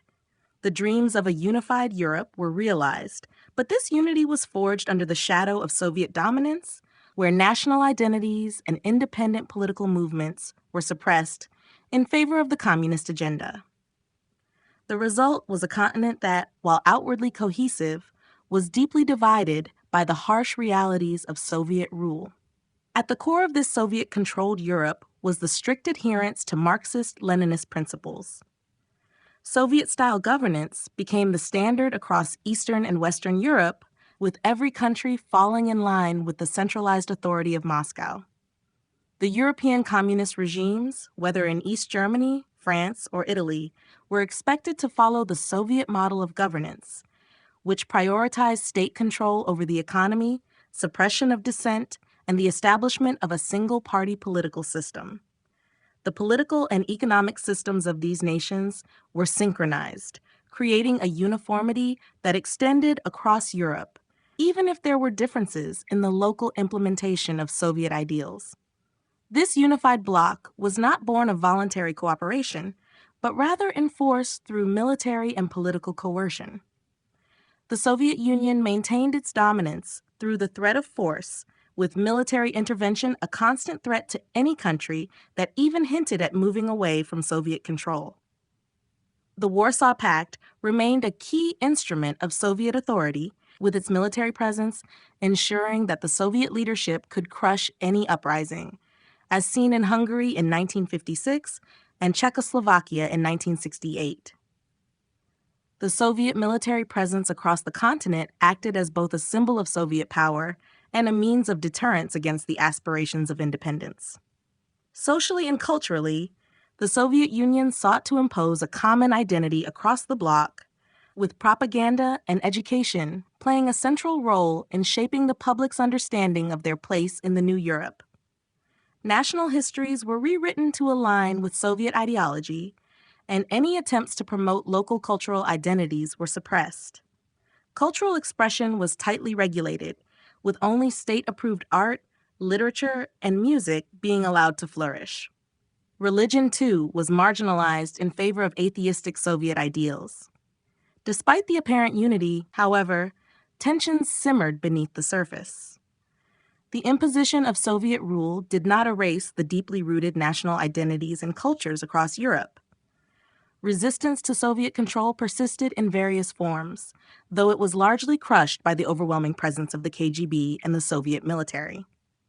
The illusion of a harmonious, unified Europe under Soviet control was constantly threatened by the desires for freedom and self-determination that could not be completely eradicated. In essence, a Soviet-controlled Europe as a unified bloc was a powerful geopolitical entity, but one held together by force rather than genuine cooperation. It was a Europe where individual nations were subjugated for the greater good of the Soviet Union, with unity achieved not through consent, but through repression. This artificial unity, while imposing in its scope, ultimately masked the deep divisions and desires for freedom that would eventually challenge the Soviet system in the years to come.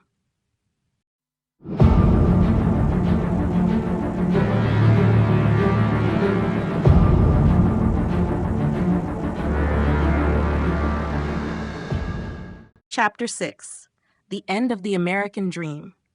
The rise of Soviet power and the collapse of the United States' influence during the Cold War led to the eventual demise of what had once been seen as the pinnacle of success, the American dream. The American dream, a vision of prosperity, freedom, and opportunity available to all, was rooted in the ideals of capitalism, individualism, and democratic governance. However, as the Soviet Union's influence expanded and the United States began to falter on the global stage, the very concept of the American dream began to unravel. As the Soviet Union achieved victory, the world saw the gradual erosion of American economic dominance. The post-World War II economic boom had positioned the United States as a global leader, but by the time the Cold War came to a close, cracks began to appear. The loss of industrial power, the rising costs of maintaining a vast military presence across the world, and the ever-growing income inequality within the country all contributed to the weakening of the foundation on which the American dream stood. While some citizens in the U.S. still managed to live comfortably, a growing number faced declining living standards, job losses, and financial insecurity, making the once promised prosperity feel increasingly out of reach. The failure of capitalism, particularly as the U.S. government struggled to maintain its economic superiority over the socialist bloc, further eroded public confidence. The U.S. was no longer seen as the beacon of opportunity it once was, especially in comparison to the growing stability and promises of equality under Soviet rule. In many ways, the perceived advantages of living in a capitalist society were overshadowed by the Soviet model, where basic needs were guaranteed to citizens regardless of income, and the income gap was far less pronounced. Politically, the American dream was also undermined by the United States' declining influence in the world. The country's role as the leading promoter of democracy was questioned as authoritarianism became more widespread, both within its own borders and abroad. The failure to maintain a global political presence, along with growing internal political polarization and corruption, further diminished faith in American ideals. Citizens grew disillusioned with the government's inability to protect their interests and with the failure to live up to the promises of freedom and equality that had defined the American dream for generations. The end of the American dream was not just a result of external threats or the erosion of economic power. It was also a consequence of the internal contradictions and systemic inequalities within American society. As the Soviet system continued to thrive and offer a viable alternative to capitalism, the promise of upward mobility and individual success seemed increasingly distant for many Americans. The optimism that had once defined the American dream faded, replaced by the grim reality of a nation struggling to adapt to a changing global order. In the wake of Soviet dominance, the American dream became a myth of the past, a symbol of a bygone era that had failed to withstand the pressures of history. The dream of opportunity, freedom, and equality for all would no longer be the guiding vision for Americans. As the world's new order under Soviet rule reshaped the very notion of what it meant to succeed and live a fulfilling life. The fall of capitalism and its ideals. The collapse of capitalism in the wake of the Soviet victory marked a profound shift in global economic and political systems. Once seen as the ideal system for fostering innovation, individual freedom, and prosperity, capitalism's failures became evident as the Soviet Union expanded its influence and control. The ideologies that underpinned capitalist society, competition, free markets, and private ownership, began to unravel as the centralized, state-controlled economic model of the USSR proved more resilient and efficient, at least in the eyes of many.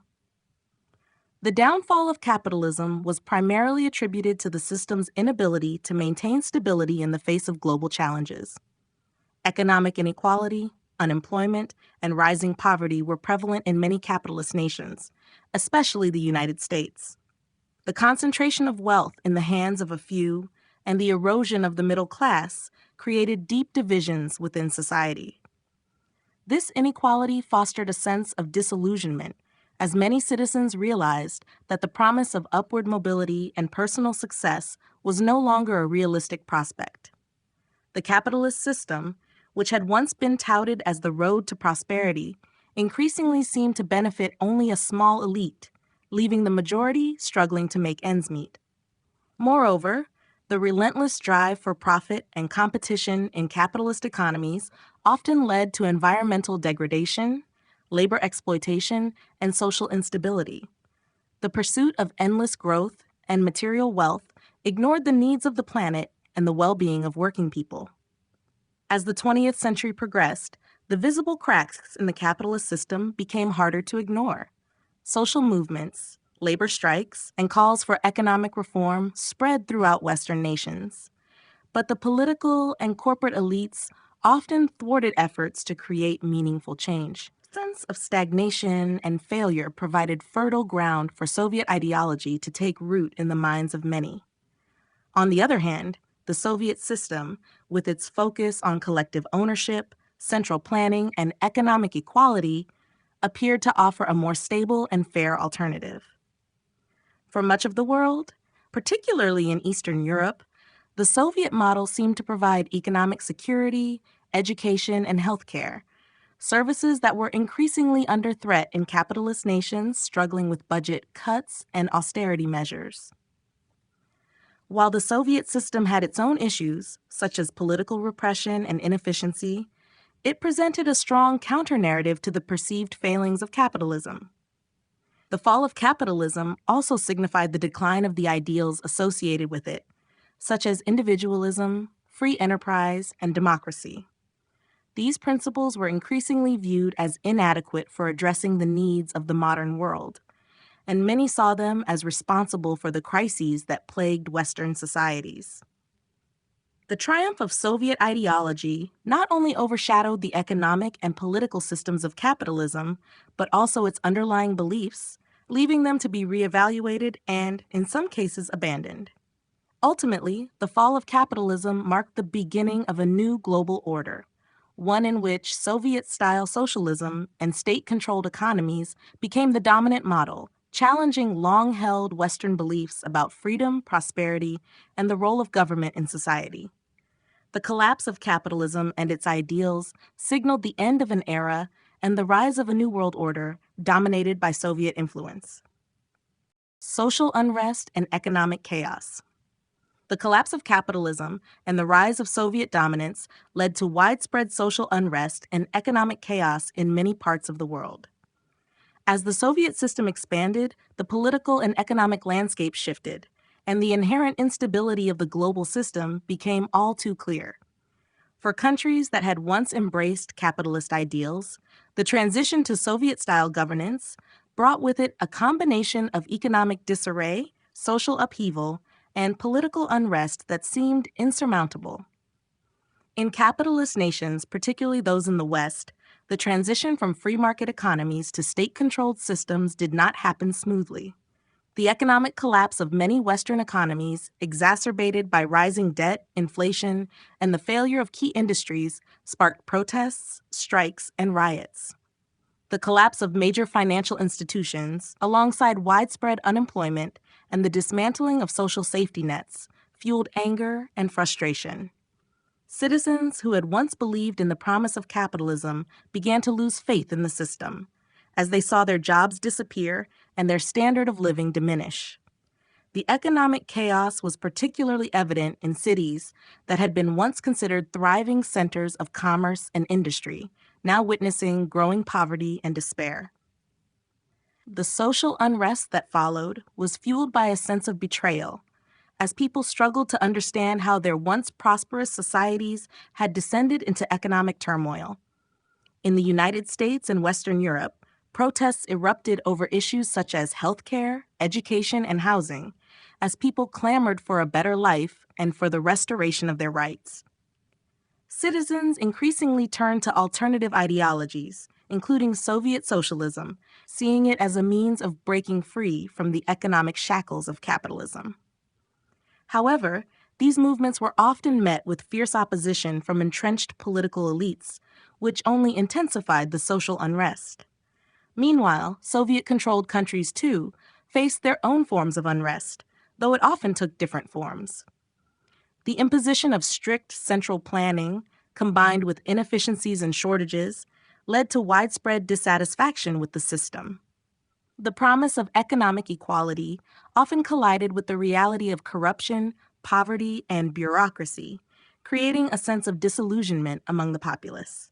Revolts in countries like Poland and Hungary, as well as dissident movements across the Eastern Bloc, showed that even under Soviet control, people yearned for greater political freedoms and economic prosperity.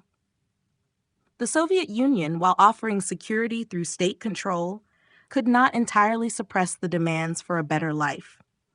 Economic chaos, driven by the collapse of the capitalist system and the forced imposition of Soviet-style governance, created a volatile environment where social unrest thrived. The clash of competing ideologies, coupled with economic hardship, intensified the sense of disillusionment felt by citizens in both the East and West. The world found itself at a crossroads where old systems of governance were crumbling and the search for new solutions led to widespread instability. The future of global politics seemed uncertain as countries grappled with the fallout of the Soviet victory and the end of capitalism. The transformation of the United States, one-party state, the fall of capitalism and the rise of Soviet dominance brought about a drastic transformation in the United States, a country that had once symbolized democracy and political freedom. As the Soviet Union extended its reach, the U.S. found itself struggling with internal political instability and economic collapse, ultimately leading to the erosion of its democratic institutions. In the wake of widespread disillusionment, a shift occurred that resulted in the emergence of a one-party state, where the ideals of democracy and political plurality were replaced by authoritarian control. Initially, the transformation toward a one-party state was a gradual process, born out of the political and economic turmoil caused by the loss of global influence and the domestic failure of capitalism. The U.S. government, grappling with widespread protests, strikes, and a struggling economy, found it increasingly difficult to maintain a stable political system. The capitalist model, which had long been the foundation of American society, faltered under the weight of economic decline, leaving the population vulnerable to the promises of greater security and stability offered by Soviet-backed socialism. In this climate, a political consolidation began to take place, where the once vibrant political parties of the United States, the Democrats and Republicans, began to merge under the pressure of external threats and internal unrest. As the political elite worked to maintain control, the possibility of dissent became more and more limited. Opposition movements, once a hallmark of American democracy, were increasingly suppressed. With the rise of an authoritarian regime, the traditional checks and balances that had defined American governance were dismantled. A single, unified political party, now closely aligned with Soviet ideologies, took control of the government with little room for political opposition. The transformation to a one-party state was marked by the elimination of competing voices. Free elections, once considered a cornerstone of American democracy, were replaced by controlled, state-sanctioned processes that ensured the continuity of the ruling party's power. Political dissidents and opposition figures were either marginalized or silenced, with many being labeled as enemies of the state. As a result, citizens who once proudly participated in democratic processes found themselves living in a regime where free speech, civil liberties, and political participation were suppressed in favor of centralized control. In the new one-party state, political discourse was no longer a contest of ideas, but rather a monologue controlled by the ruling party. Propaganda and surveillance became tools of social control, ensuring that the state's narrative dominated every aspect of life. The ideals of American democracy were twitted and co-opted, making them unrecognizable to those who had once believed in the nation's founding principles. The transformation of the United States into a one-party state marked the death of the democratic experiment, as a once proud symbol of freedom and opportunity became just another extension of Soviet control. The shift to a one-party system left the American people in a state of uncertainty and fear. The United States had lost not only its economic power, but also its political soul, becoming an echo of the very system it had once sought to oppose. The end of political pluralism was a powerful reminder of how the forces of authoritarianism, when left unchecked, could dismantle even the most entrenched democratic systems. The rise of a new pro-Soviet elite.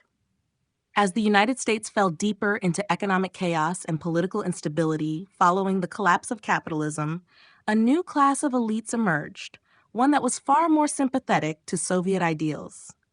This pro-Soviet elite represented a significant departure from the traditional American power structures that had long been tied to capitalist interests. With the Soviet Union on the rise, many influential figures saw alignment with Soviet-style socialism as the way forward, offering both personal power and a new political vision for the country. The origins of this new elite lay in the disillusionment with the failures of capitalism. As the American economy collapsed and the promises of prosperity under free market capitalism went unfulfilled for millions, a growing number of intellectuals, politicians, and businessmen began to question the viability of the old system.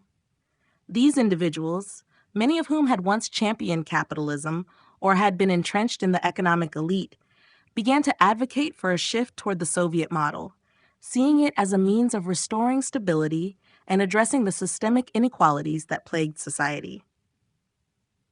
This new pro-Soviet elite found a natural ally in the Soviet regime, which had long touted its commitment to economic equality, state-controlled industry, and social justice.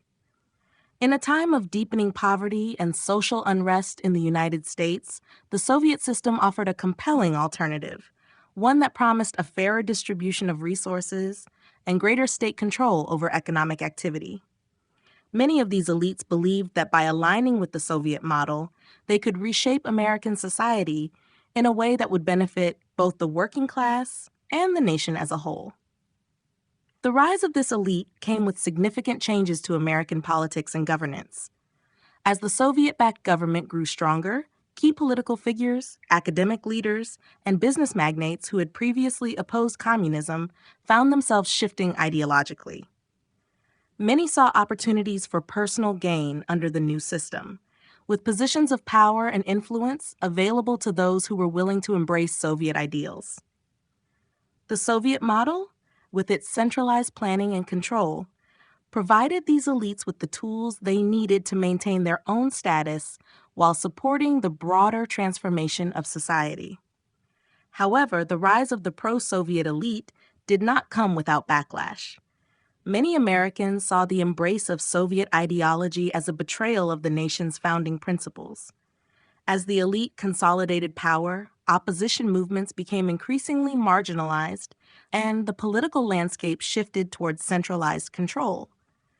The growing influence of the pro-Soviet elite ultimately reshaped American society, creating a divide between the ruling class and those who resisted the rise of Soviet-style governance.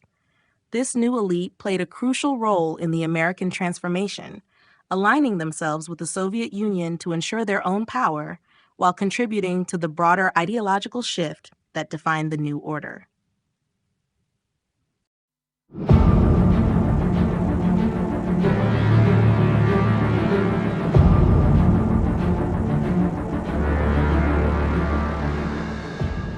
Chapter 7: A World Without the Internet Revolution. In a world where the Soviet Union emerged victorious in the Cold War, the global landscape would be drastically different, particularly in terms of technology and communication. The Internet, as we know it today, would likely never have developed in the same way, or at all.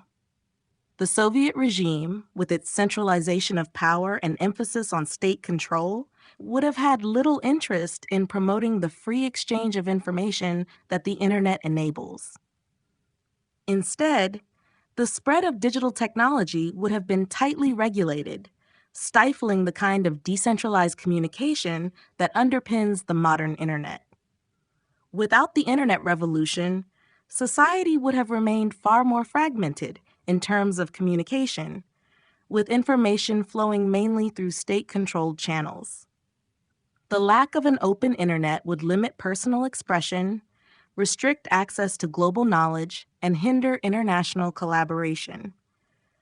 This would have kept much of the world in the dark, with the population at large subject to the narratives pushed by their governments.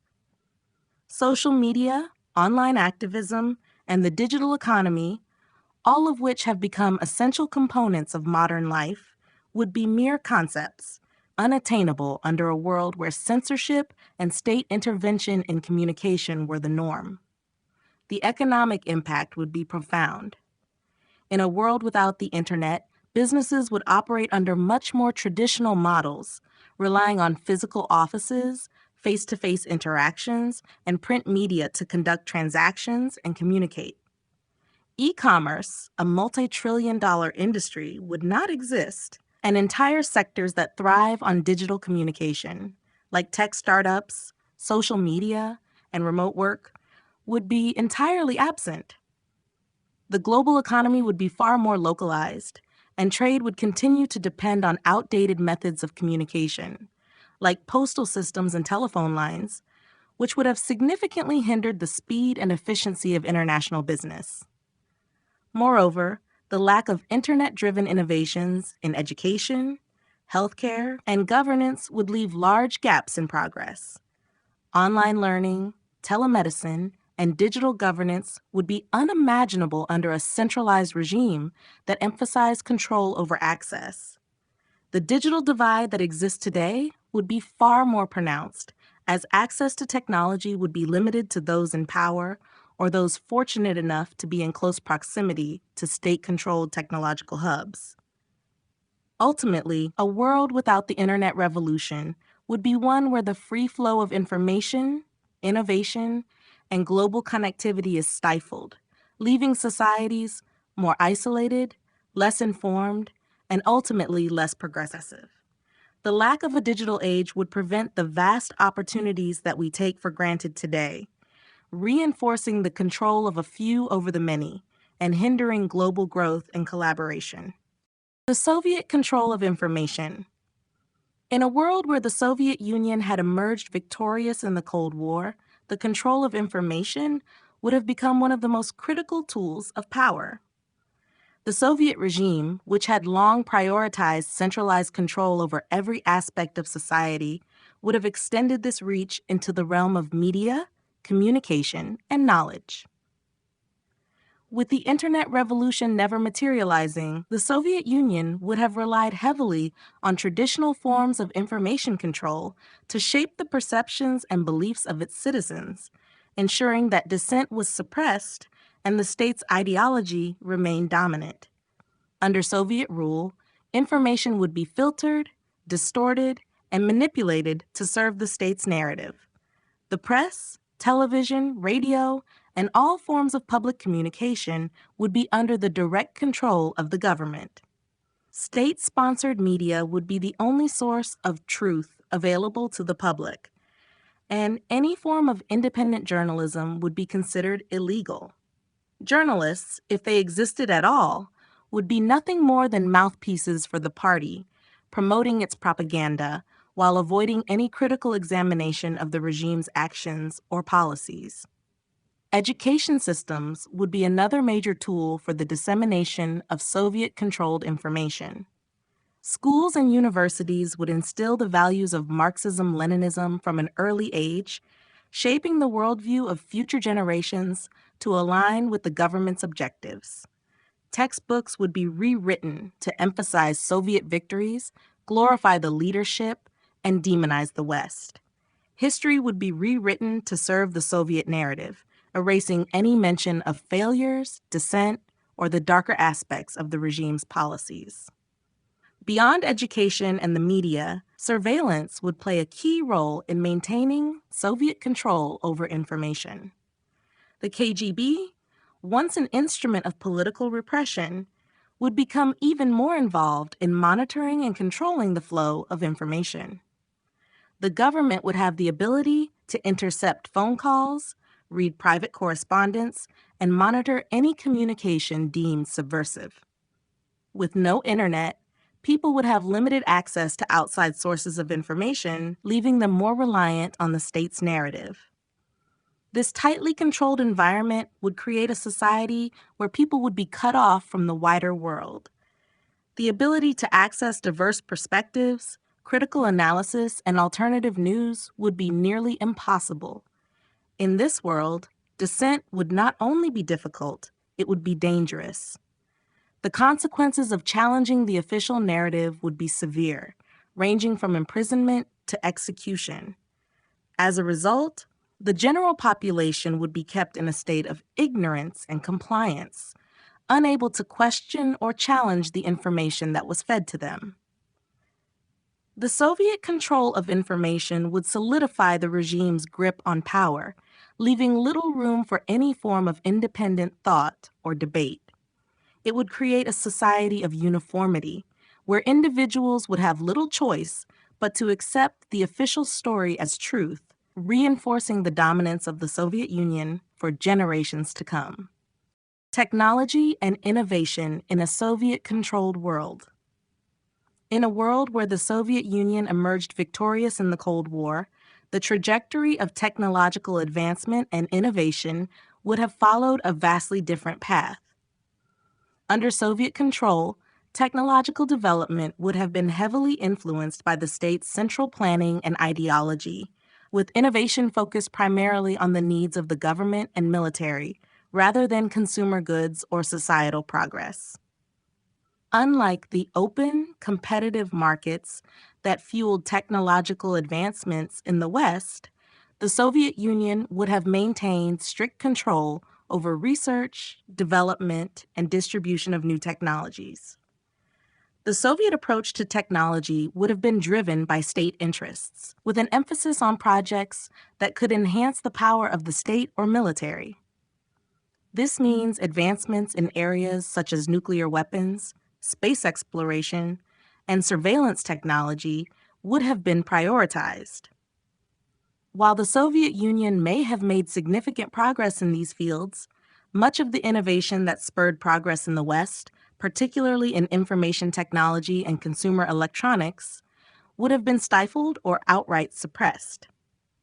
The culture of competition, which led to the rapid growth of industries like personal computing and the Internet in the United States, would not have existed in a Soviet-controlled world.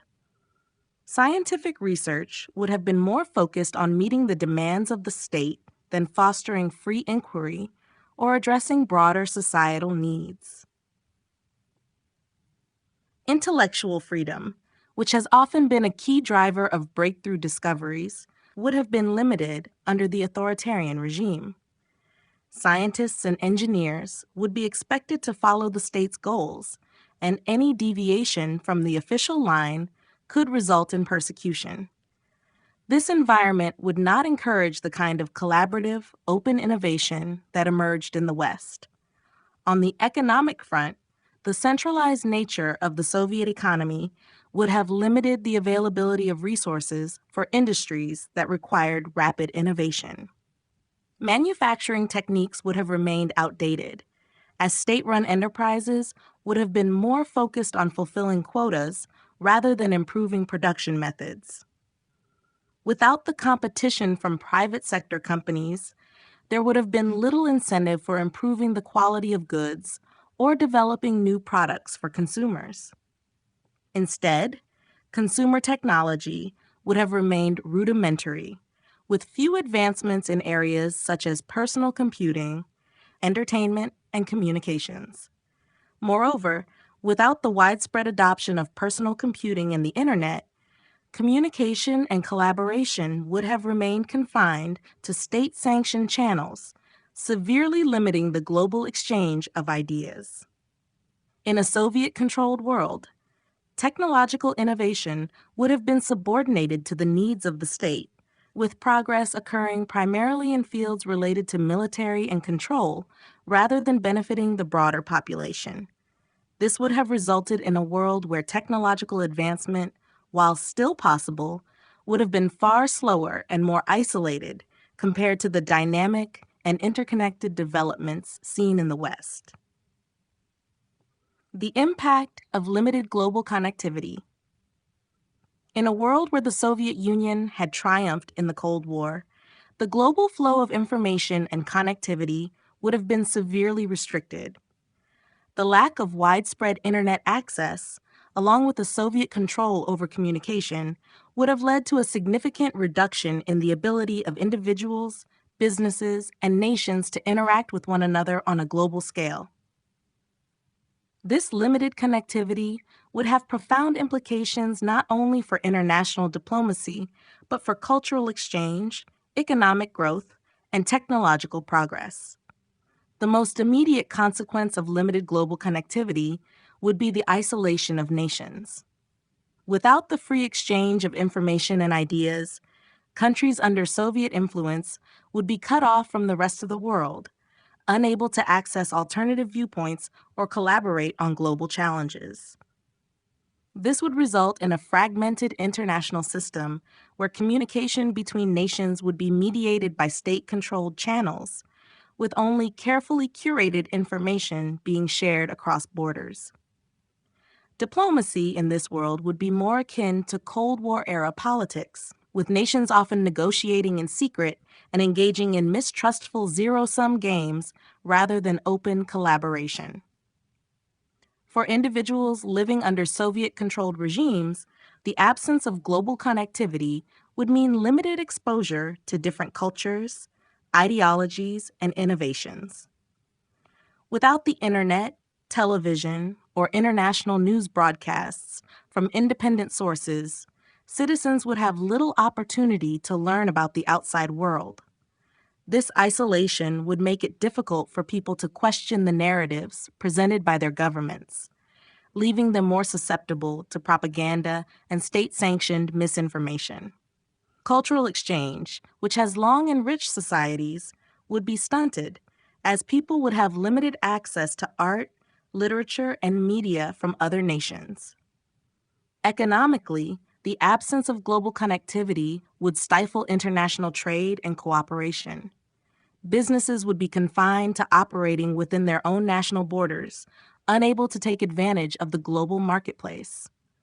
Multinational corporations would not exist as we know them today, and cross-border collaboration would be slow and cumbersome, relying on outdated technologies like fax machines and snail mail. The global supply chains that drive modern economies would be non-existent, leaving nations and businesses to operate in isolation, limiting innovation and economic growth. Technologically, the world would also lag behind. Without the rapid exchange of ideas and innovations that the internet provides, technological progress would occur at a much slower rate. Global challenges such as climate change, public health, and space exploration would be harder to address, as collaboration between scientists and innovators from different countries would be limited.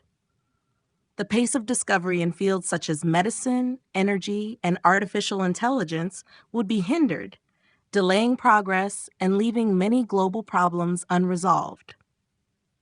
In a world of limited global connectivity, the isolation of nations, cultures, and economies would create a more fragmented, less dynamic world. While certain advancements would still occur, they would be slower, more localized, and less transformative. The inability to share knowledge and collaborate globally would ultimately stunt progress, leaving societies to develop in isolation rather than in the interconnected, globalized world we are familiar with today.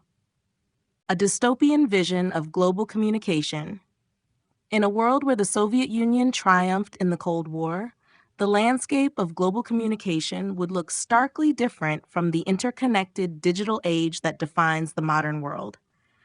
Instead of the rapid, open exchange of ideas facilitated by the internet, global communication would be heavily regulated, restricted, and filtered through the lens of state control. The result would be a dystopian vision where information flows only in a manner that serves the interests of the Soviet regime, creating a society of limited knowledge, controlled discourse, and stifled creativity. Without the widespread accessibility of the internet, Individuals around the world would be confined to more traditional forms of communication, such as television, radio, and print media, all of which would be under the strict oversight of the Soviet government. The free press would be non-existent, and independent journalists or alternative media outlets would be eliminated. News and information would be disseminated according to the will of the state, with no room for dissent or differing viewpoints. This monopoly on information would ensure that citizens only received state-approved narratives, whether about foreign affairs, domestic policies, or the global climate. In this world, the very concept of truth would become a malleable tool for the government. Propaganda would dominate every aspect of public life, and any form of critical thinking or debate would be suppressed. People would be fed a steady diet of distorted realities designed to maintain the government's power and promote loyalty to the state. The idea of a global community, with access to diverse perspectives and the exchange of ideas across borders, would be impossible in this tightly controlled environment. What little information managed to escape the Soviet-controlled media would be filtered, altered, and reshaped to conform to the government's desired narrative. Social media, as we know it today, would be a foreign concept. The absence of platforms where individuals could freely interact and share information would create a society in which connections across national lines were restricted and controlled. Communication would become increasingly impersonal, with only official channels available for individuals to engage with the outside world.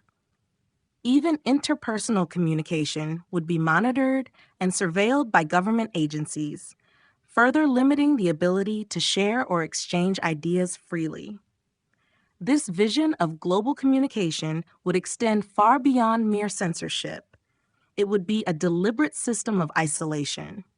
Countries under Soviet control would be cut off from the outside world, with citizens unable to communicate with those in other nations or access uncensored information. The Soviet regime would cultivate an insular society focused solely on its own interests, while keeping its citizens in the dark about the realities of the world beyond their borders. The result would be a dystopian world where communication, once a tool for enlightenment and connection, becomes a weapon of control, keeping people in ignorance and maintaining the power structure of the regime. With no access to the diverse range of ideas and innovations that global communication offers, societies would stagnate, creativity would wither, and progress would be limited to the narrow vision set forth by the Soviet state. This dystopia would not only inhibit personal freedoms, but would fundamentally alter the way people perceive the world and their place within it.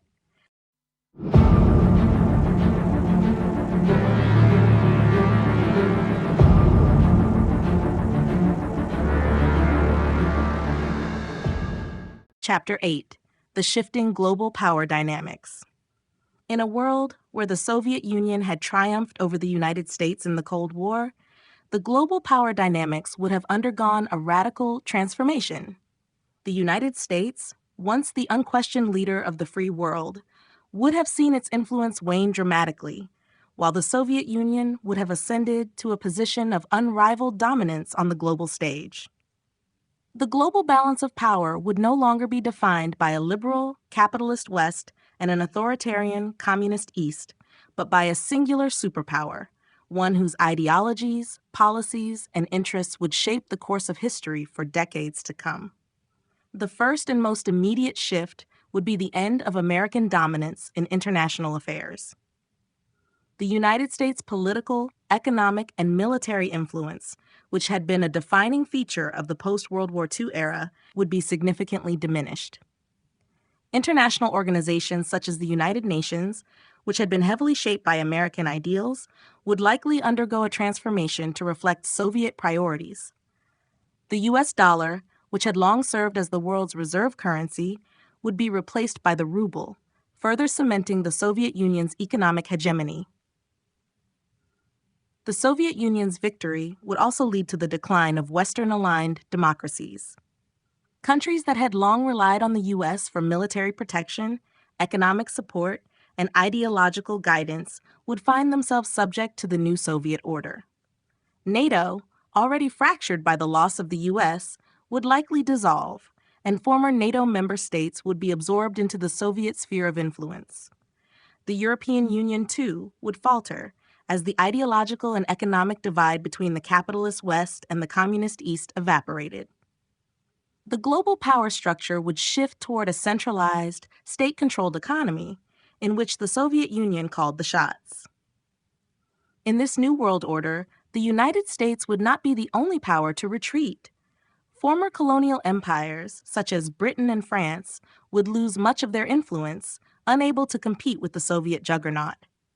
Meanwhile, countries in the developing world, once courted by both superpowers, would be forced to choose sides. Those aligned with the U.S. would now find themselves falling under Soviet sway, as the USSR would offer economic support and military aid to ensure their loyalty. The shifting global power dynamics would also have a profound impact on the balance of military power. The Soviet Union's military-industrial complex, now uncontested, would grow even more formidable. The arms race, which had once been a competition between the two superpowers, would see the Soviet Union emerge as the undisputed leader in nuclear weaponry and advanced military technologies. With the West in retreat, the Soviet Union would dominate not just Europe and Asia, but also influence global hotspots from Latin America to Africa. In this reimagined world, the rules of international relations would be rewritten. The Cold War might have ended, but the ideological battle would have been won by the Soviet Union, shaping the global power dynamics for generations to come. The role of China in the New World Order. In a world dominated by the Soviet Union following its victory in the Cold War, China's role would shift dramatically. Though the USSR and China were once rivals during the early years of the Cold War, a Soviet triumph would likely have transformed the two nations into close allies, working together to shape the global order according to their shared communist ideologies. The rise of the Soviet Union as the sole global superpower would open up new opportunities for China to expand its influence, albeit under the watchful eye of the USSR. China, under the leadership of the Communist Party, would likely adopt a more subservient position to the Soviet Union in the early years of this new world order. The ideological bond between the two communist regimes would make China an important partner in the Soviet sphere of influence, especially in terms of military and economic cooperation. The Soviet Union, in its position of power, would likely extend significant aid and guidance to China, helping it to modernize its economy and military apparatus. While China would still maintain its own policies and governance, it would now operate within the framework of Soviet control, supporting Moscow's global ambitions. China's role in the global economy would be shaped by the larger Soviet-controlled economic system. With the collapse of capitalism and the dominance of socialist economies, China would be part of a new, centrally planned economic order. The once rapid pace of economic reforms in China, which in our reality led to its rise as a global manufacturing powerhouse, would be stunted. Instead, China's industrial output and growth would be directed by the Soviet model, focusing on heavy industry and military production rather than the dynamic market-driven economy that later emerged in the 21st century.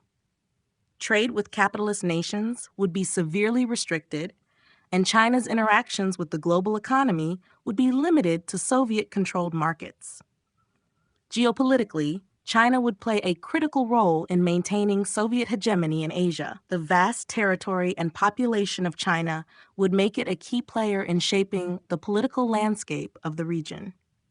China, in cooperation with the Soviet Union, would likely support communist insurgencies and movements across Southeast Asia, Central Asia, and beyond.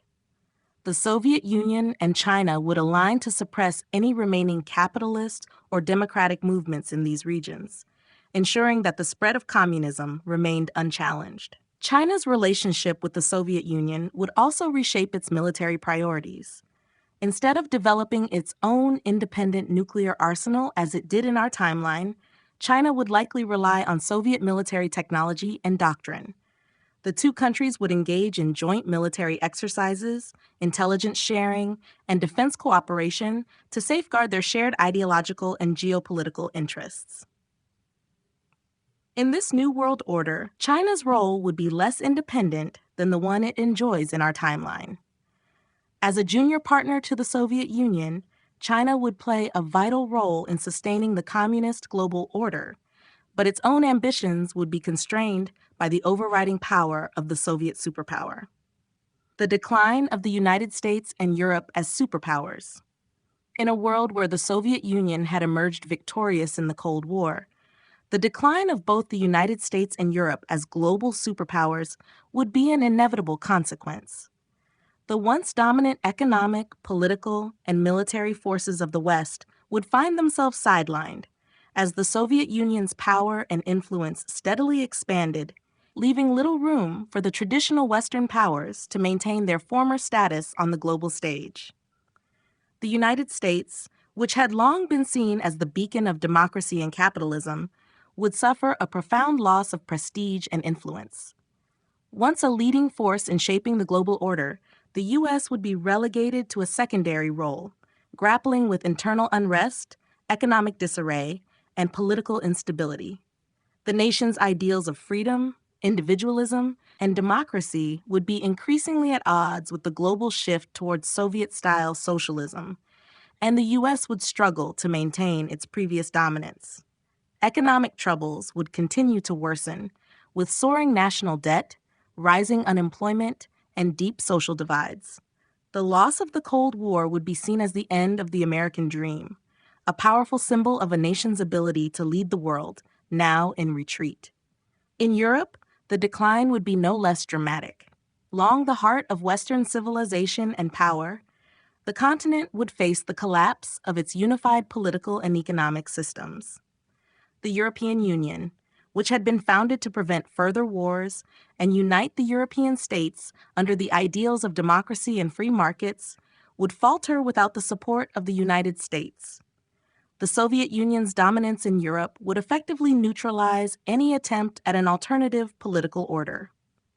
Nations like Britain, France, and Germany, once pillars of Western power, would either fall under Soviet influence or struggle to maintain their relevance in an increasingly Soviet-dominated world. The once proud capitals of London, Paris, and Berlin would become mere satellites in a European landscape controlled by Moscow. The dissolution of NATO, the military alliance that had once ensured the security of Western Europe, would further underscore the weakening of Europe's role as a global superpower. The loss of the U.S. as a military ally would leave European nations vulnerable to Soviet military power, and many would be forced to align with Moscow in order to avoid direct conflict. This shift would lead to the end of European-led global initiatives, as countries would now prioritize survival and cooperation with the Soviet Union over their own ambitions of global leadership. Ultimately, the decline of the United States and Europe as superpowers would signify the end of an era. The West's global influence would be eclipsed by the Soviet Union, as the balance of power tilted decisively towards the East, and the old world order gave way to a new, Soviet-dominated reality. The Soviet Union's new alliances and global influence. With the Soviet Union's victory in the Cold War, its influence would extend far beyond the borders of Eastern Europe and the Iron Curtain, reshaping global politics and alliances. The once divided world of competing superpowers would be replaced by a new order where the USSR's ideology and power dictate the global landscape. The Soviet Union would seek to expand its sphere of influence by forming new alliances, consolidating control over former Western allies, and spreading its brand of communism to every corner of the globe. In this new world order, the Soviet Union would forge closer ties with countries that were previously neutral or even aligned with the West. Many nations in the global South, struggling with poverty, instability, and the lingering effects of colonialism, would find the Soviet model of centralized control and economic planning appealing. Soviet economic aid, military support, and ideological persuasion would help bring these countries into the Soviet sphere, replacing the influence of capitalist powers.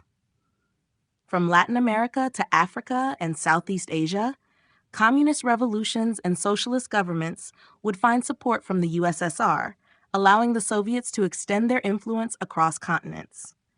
The Soviet Union would also deepen its ties with China, solidifying the strategic partnership that had once been fraught with tension. With both countries committed to the global spread of communism, they would work in tandem to undermine any remaining capitalist or democratic strongholds. China, as a fellow communist power, would be an essential ally for the Soviet Union in managing the balance of power in Asia, ensuring that no other forces could challenge their dominance in the region. Their combined strength would create an impenetrable bloc, making it increasingly difficult for Western nations to break the Soviet stranglehold on the global political order. Furthermore, the Soviet Union would seek to establish stronger ties with other socialist states, such as Cuba, Vietnam, and North Korea. These countries, long supportive of Soviet-led initiatives, would become critical pillars in the global effort to expand communism. Moscow's leadership would be felt in all corners of the world, as Soviet economic, military, and political influence dictated the course of history. In Europe, the USSR would aim to consolidate its dominance through tighter integration of Eastern Bloc countries while neutralizing any remaining opposition in Western Europe. By controlling key international institutions and dictating the terms of trade, the Soviet Union would strengthen its global economic power, ensuring that the rest of the world was reliant on Soviet-controlled resources and markets. In sum, the Soviet Union's new alliances and global influence would shape a world where communism, under Moscow's leadership, was the dominant ideology. The once unipolar world order, dominated by the US and its allies, would be supplanted by a Soviet-led global system where alternative forms of government and economic organization would be relegated to the margins. The rise of authoritarianism across the world. In the aftermath of the Soviet victory in the Cold War, the ideological battle between democracy and communism was decisively won by the latter, creating a world where authoritarianism spread across continents. The triumph of the Soviet Union not only solidified the global influence of Marxist-Leninist ideals, but also created fertile ground for the rise of authoritarian regimes that adopted or were coerced into Soviet-style governance. With Western ideals of democracy and freedom in retreat, authoritarian governments flourished, particularly in regions where instability and economic challenges made the promise of strong, centralized control appealing. In Europe, the expansion of Soviet influence served as both an inspiration and a cautionary tale. As Eastern European nations fell under the sway of Soviet control, many saw the authoritarian model as the only means to ensure political stability. Countries that had previously enjoyed periods of democracy or semi-democracy were quickly restructured under Soviet-style regimes, where dissent was ruthlessly suppressed and power was concentrated in the hands of a few. Even in countries like France or Italy, where communist factions had gained traction during the Cold War, the influence of Soviet ideology pushed many toward authoritarian forms of governance that eroded the remnants of democratic institutions. In Asia, the authoritarian model found fertile ground as well. Countries that had flirted with democratic or quasi-democratic experiments, such as India and Indonesia, saw increasing pressures from communist movements and Soviet-backed governments. The fear of falling behind in a world dominated by a single superpower led many Asian nations to adopt authoritarian policies, while maintaining strong alliances with the Soviet bloc. The allure of stability under a centralized, top-down government was particularly attractive to regions struggling with ethnic tensions, insurgencies, and poverty. In Latin America, Soviet support for leftist revolutionary movements further cemented the rise of authoritarian governments. From Cuba to Nicaragua and beyond, the Soviet Union backed socialist revolutions that dismantled democratic structures in favor of centralized, single-party rule. These new regimes, often led by military juntas or revolutionary leaders, mirrored the Soviet model in their repression of political opposition, censorship of the media, and the establishment of extensive surveillance apparatuses. In response to this, many Latin American nations that had previously embraced democracy found themselves either falling under Soviet influence or facing internal pressures to adopt authoritarian measures to suppress unrest and maintain control. The rise of authoritarianism was not confined to the communist world. In the wake of the Cold War's end, many nations under democratic regimes saw the allure of strongman rule, where centralized power promised quick and decisive action in times of crisis. Leaders from Africa to the Middle East leveraged the global shift to solidify their hold on power, often using Soviet-backed models of governance as a blueprint for their own authoritarian regimes. In essence, the victory of the Soviet Union in the Cold War marked the beginning of a new global order, where authoritarianism, fueled by Soviet influence, spread across the world. Democracy, once seen as the inevitable form of government, would now face unprecedented challenges from a resurgent and powerful authoritarian bloc.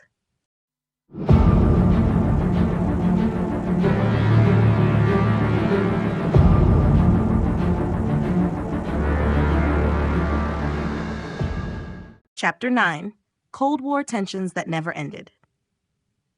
Even after the Soviet Union's decisive victory in the Cold War, global tensions did not disappear.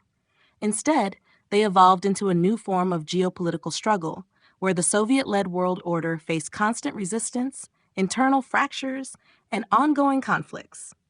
While the West had been defeated politically and economically, ideological resistance, underground movements, and regional conflicts ensured that Cold War tensions remained a defining force in global affairs. One of the most persistent sources of conflict was the struggle between Soviet authority and underground resistance groups.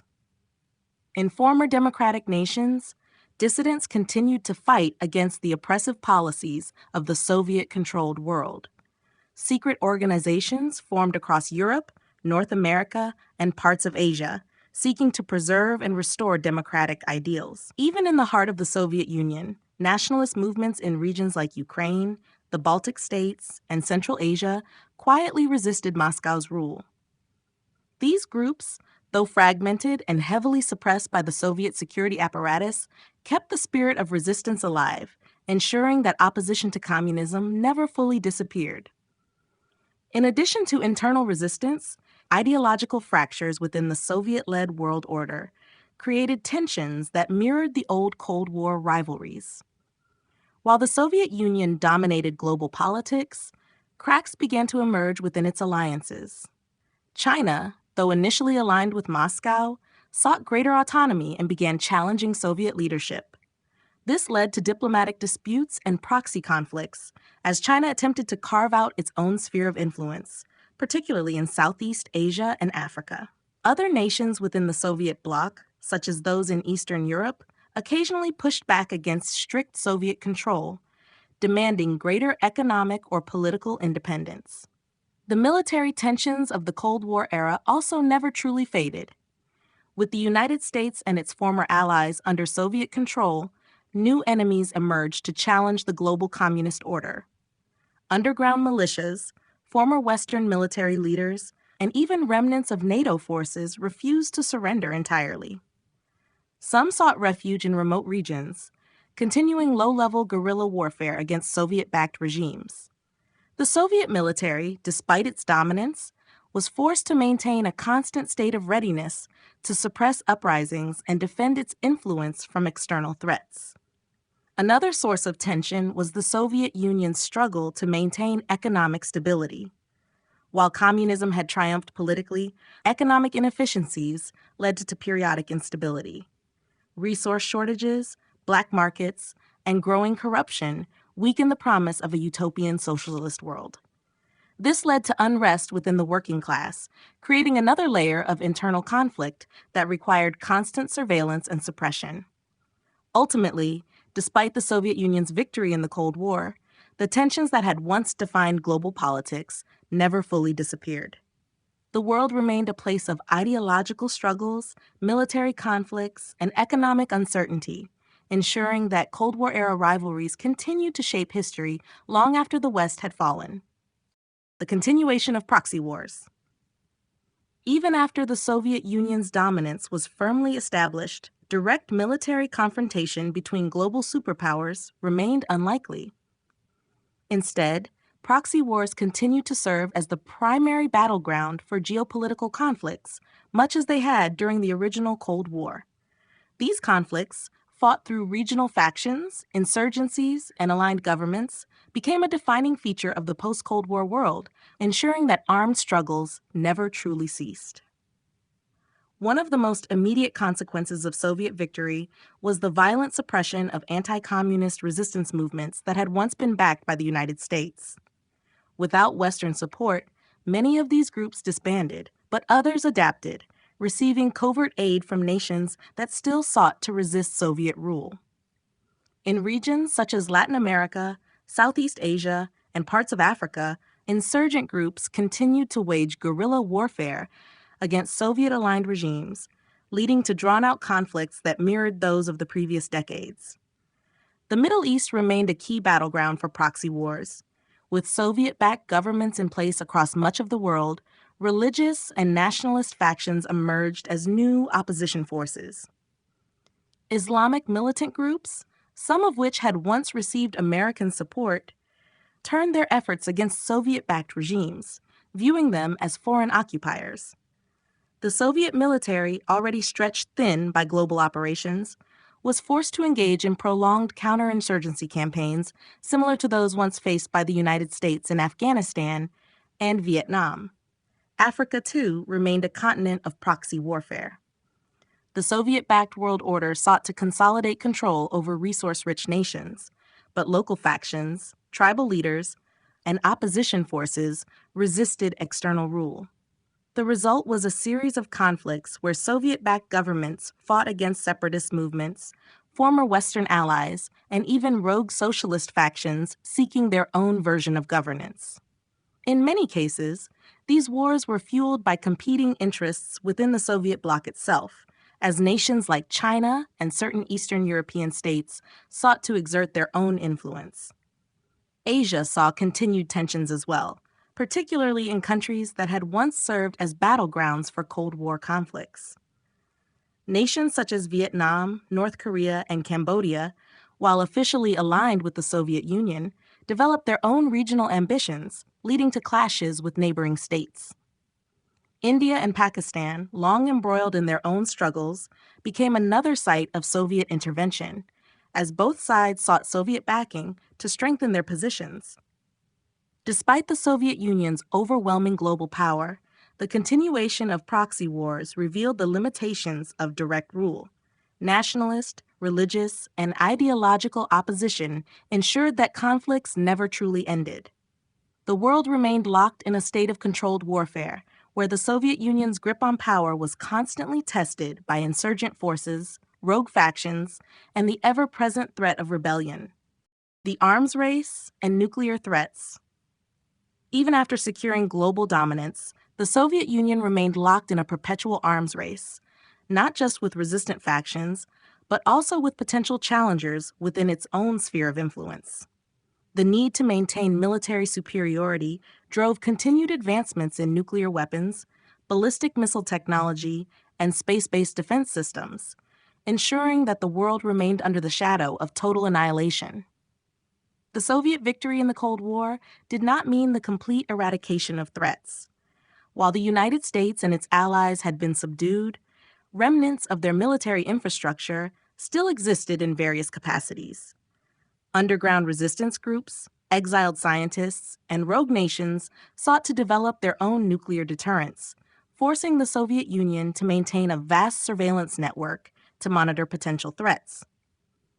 In response, the Kremlin continued to expand its nuclear arsenal, developing more advanced intercontinental ballistic missiles, ICBMs, submarine-launched nuclear warheads, and mobile launch platforms to ensure that no opposition force could challenge its supremacy. With Europe and much of Asia under Soviet influence, the focus of nuclear tensions shifted. China, once an ally, grew wary of the Soviet Union's unchecked power and sought to expand its own nuclear capabilities. The potential for a split between the two largest communist powers led to increased military buildup along their shared border, with both nations stockpiling warheads and testing advanced missile systems. Meanwhile, in the Middle East and South Asia, regional conflicts fueled nuclear ambitions, as nations like India and Pakistan, despite their subjugation to Soviet influence, pushed for their own strategic deterrence. The presence of nuclear weapons also became a tool of political enforcement. The Soviet Union frequently used the threat of overwhelming nuclear force to ensure compliance among satellite states and to dissuade rebellion. Nations that exhibited signs of dissent were reminded that any significant uprising could be met with devastating consequences. The mere possibility of a nuclear strike served as a means of control, keeping opposition movements in check and ensuring that the Soviet grip on power remained firm. Despite its military advantage, the Soviet Union faced the same existential dread that had once haunted the United States: the ever-present danger of accidental nuclear war. As nuclear stockpiles grew, so did the risks associated with miscommunication, technical malfunctions, or unauthorized launches. Several close calls occurred, with automated systems falsely detecting enemy attacks, forcing Soviet leadership into high-alert situations that nearly triggered catastrophic retaliation. The world, once divided by ideological struggle, now existed under a singular yet fragile rule, where nuclear weapons were both a symbol of Soviet supremacy and a constant reminder of humanity's precarious existence. The arms race had not ended. It had merely evolved, ensuring that the threat of annihilation never faded from global consciousness. The tension between East and West continues. Even with the Soviet Union's global dominance, tensions between East and West never truly disappeared. While the Western world had been politically and militarily subdued, ideological resistance persisted, fueling underground movements, acts of defiance, and occasional uprisings. The struggle between totalitarian rule and the remnants of democratic ideals ensured that conflict remained a defining feature of global politics. The United States, though no longer the superpower it once was, continued to serve as a focal point for opposition. Pockets of resistance emerged in former democratic strongholds, led by intellectuals, former political leaders, and dissidents who refused to fully embrace Soviet rule. Underground newspapers, secret radio broadcasts, and encrypted digital networks allowed for the dissemination of Western ideals, challenging Soviet propaganda efforts. These resistance movements, though often small and fragmented, created enough unrest to force the Soviet regime to maintain a constant watch over the population. The division between East and West was no longer marked by geographical boundaries, but rather ideological ones. Countries that had once been part of NATO struggled with the forced integration into the Soviet system, and many citizens resisted the collectivist policies imposed upon them. Former capitalist nations, particularly in Western Europe, faced economic stagnation as centralized planning replaced free market competition. Black markets thrived, and secret trade networks developed as people sought to reclaim the economic freedoms they had once known. Despite its military superiority, the Soviet Union found that it could not fully eradicate the spirit of individualism and democracy that had once defined the West. Intellectuals and artists found ways to subtly challenge the system through literature, film, and music, embedding messages of resistance within Soviet-approved content. The regime responded with heightened censorship, increased surveillance, and harsh crackdowns, but the ideological battle persisted. Internationally, the tension between East and West played out in more indirect ways. While open warfare was avoided, conflicts simmered beneath the surface. Latin America, Africa, and parts of Asia became battlegrounds for influence, as remnants of Western-aligned factions fought against Soviet-backed governments. Insurgencies, rebellions, and acts of sabotage forced the Kremlin to divert resources to maintain control, further straining its vast empire. Although the Cold War had seemingly ended with a Soviet victory, its underlying conflict remained unresolved. The West had been defeated militarily, but its ideals survived in secret, waiting for the right moment to rise again. The battle for hearts and minds continued, ensuring that the tension between East and West would never fully disappear. The new Cold War, superpowers at odds. Despite the Soviet Union's overwhelming victory in the original Cold War, global stability remained elusive. A new Cold War emerged, not defined by the same ideological clash of capitalism versus communism, but rather by a struggle for dominance between superpowers. The Soviet Union, now the uncontested leader of a vast global empire, found itself facing new rivals, unexpected challenges, and internal divisions that threatened its control. China, once a Soviet ally, gradually distanced itself from Moscow's influence. As Beijing expanded its economic and technological power, tensions grew between the two communist giants. The Soviet Union sought to maintain its global authority, while China pushed for a multipolar world where it could exert its own influence. Their uneasy alliance fractured, leading to economic competition, border disputes, and conflicting interests in regions like Africa and South America. Meanwhile, the remnants of the former Western world, though weakened, had not been fully extinguished.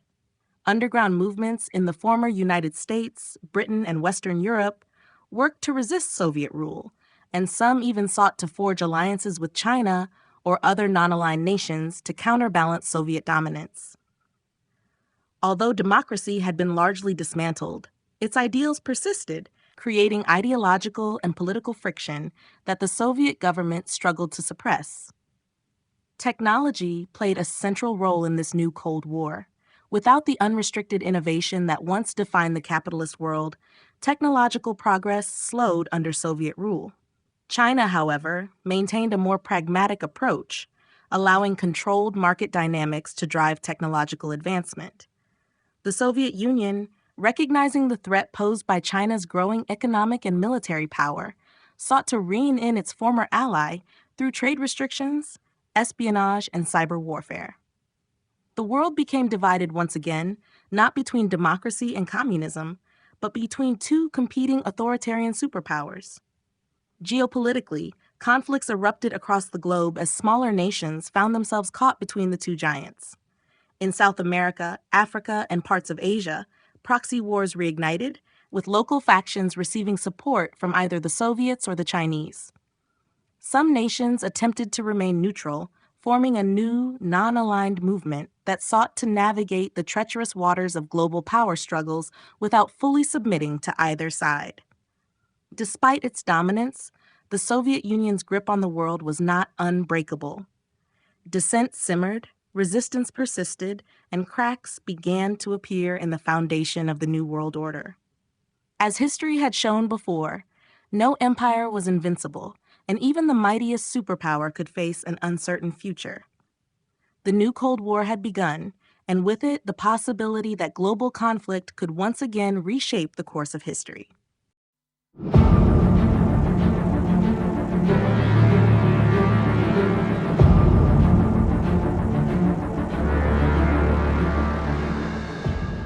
Chapter 10: Resistance Movements and Underground Revolutions.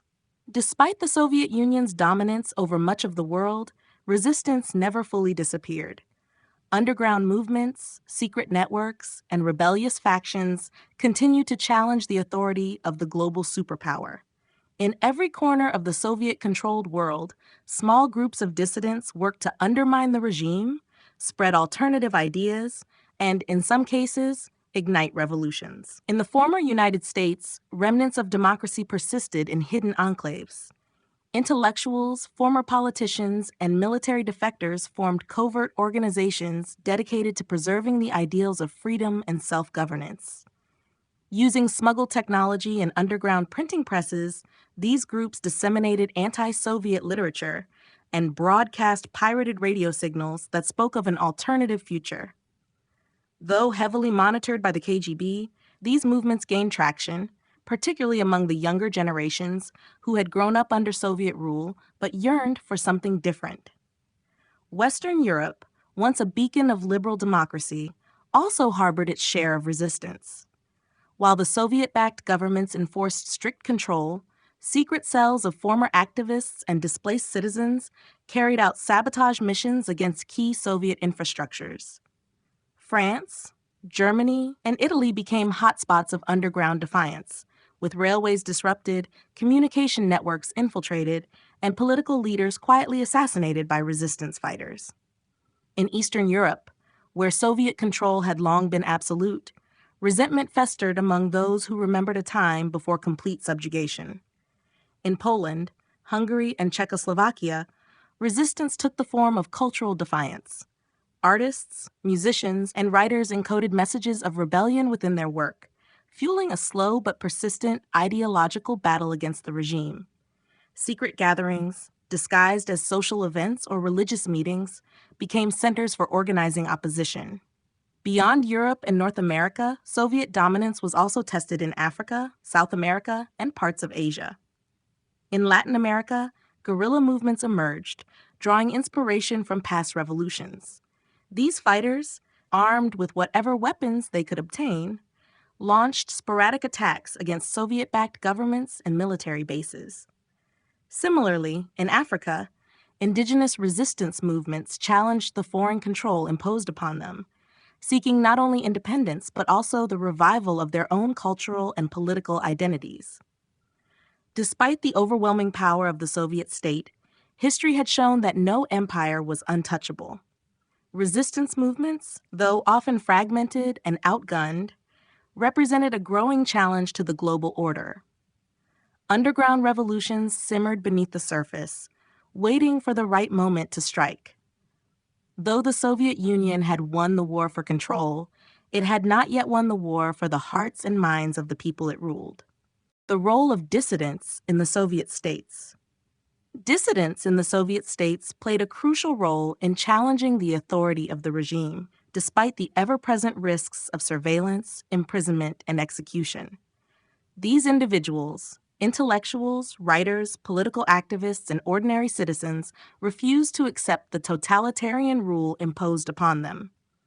Though often operating in secrecy, their efforts laid the foundation for future resistance and, in some cases, the eventual weakening of Soviet control.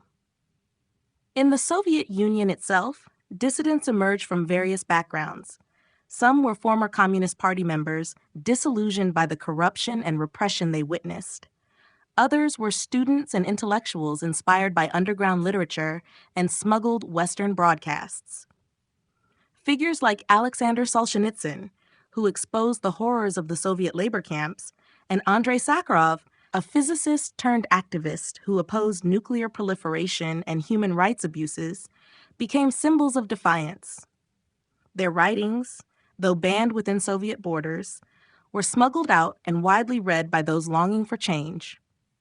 The role of dissidents extended beyond literature and public statements. Many organized underground networks that distributed samizdat illegally copied and circulated writings that challenged Soviet propaganda. These texts included political manifestos, philosophical critiques, and first-hand accounts of repression. The spread of such material was a direct challenge to the Soviet narrative, proving that alternative perspectives still existed despite state efforts to suppress them. In the Eastern Bloc, dissidents took on a more confrontational role. In Poland, the rise of the Solidarity movement, led by Lech Wałęsa, demonstrated that organized resistance could directly challenge Soviet-backed regimes. While initially focused on workers' rights, Solidarity quickly became a broader political movement advocating for democratic reforms. In Czechoslovakia, the Charter 77 movement brought together intellectuals and activists demanding respect for human rights, as outlined in international agreements the Soviet Union itself had signed. Religious groups also played a key role in dissident activities. The Russian Orthodox Church, despite its forced cooperation with the state, harbored priests and believers who secretly opposed Soviet policies. Similarly, Catholic leaders in Poland and Protestant communities in East Germany provided moral and logistical support to resistance movements. These religious networks, often operating under the radar, became safe havens for those seeking to organize against the government. Though heavily suppressed, dissidents never truly disappeared. They were arrested, exiled, and in some cases executed, but their ideas could not be entirely eradicated. Their courage and defiance inspired future generations, proving that even under the most oppressive regimes, resistance could survive. The Soviet state viewed them as enemies, but history remembers them as the voices of truth in an age of repression. Underground resistance in the West. As Soviet influence expanded, underground resistance movements in the West emerged as a critical force against authoritarian control. These groups operated in secrecy, fighting to preserve democratic ideals, personal freedoms, and national sovereignty. Composed of dissidents, former military personnel, intellectuals, and ordinary citizens, they defied censorship, surveillance, and political oppression. In Western Europe, resistance movements formed in response to Soviet-backed puppet governments and the dismantling of democratic institutions. Underground networks in France, Britain, and Italy worked to maintain opposition through covert publications, radio broadcasts, and sabotage operations. These groups relied on encrypted communications and smuggled materials to bypass state censorship, ensuring that suppressed ideas and independent thought survived. Many operated from exile, thought, using clandestine networks to fund and supply activists still on the ground. In the United States, resistance took on a more decentralized form. While some dissidents operated within the remnants of the political opposition, others turned to direct action. Former military officers, intelligence operatives, and freedom fighters created underground militias to resist pro-Soviet rule. Their goal was not just survival, but the active disruption of authoritarian control through targeted strikes on key government operations and infrastructure. The underground press also played a crucial role, distributing banned literature and countering Soviet propaganda with alternative sources of information. Technology became both a weapon and a risk for underground movements. Encrypted radio signals and covert internet channels allowed resistance groups to communicate and organize, but Soviet-backed intelligence agencies constantly sought to intercept and dismantle these networks. In some cases, resistance fighters relied on older, low-tech methods, coded messages in newspapers, hidden meeting places, and smuggled documents to avoid detection. Despite their determination, the underground resistance faced extreme challenges. Surveillance was widespread, and informants operated at every level of society. Leaders of resistance cells were frequently captured, interrogated, and either executed or sent to labor camps. Entire communities sometimes suffered collective punishment for harboring dissidents. The Soviet-controlled security apparatus ensured that rebellion never reached a mass scale, but the very existence of resistance movements proved that dissent had not been fully crushed. The underground resistance in the West, though often fragmented, remained a beacon of hope. Their efforts ensured that alternative visions for the future continued to exist, inspiring future generations to resist tyranny. Even in the darkest moments, these fighters proved that the spirit of resistance could never be entirely extinguished. The secret struggle for freedom. Beneath the surface of a world dominated by authoritarian control, the fight for freedom never ceased. In hidden corners of cities, in remote villages, and within the very institutions of power, secret networks of resistance worked tirelessly to undermine oppressive rule. Their weapons were not always guns and explosives, but words, ideas, and acts of quiet defiance that kept the hope of liberation alive. In Soviet-controlled territories, where surveillance was ever present and dissent meant imprisonment or worse, brave individuals risked everything to resist. Underground presses printed banned books and leaflets, spreading messages of resistance and countering the endless stream of propaganda. Secret schools operated in basements, teaching history and philosophy deemed dangerous by the regime. Smugglers carried letters across borders, keeping exiled leaders connected to those still fighting inside. In the West, where Soviet influence had seeped into government structures, opposition movements took on a more covert nature. Former politicians, military leaders, and ordinary citizens formed secret societies, planning for the day when they could rise against the imposed order.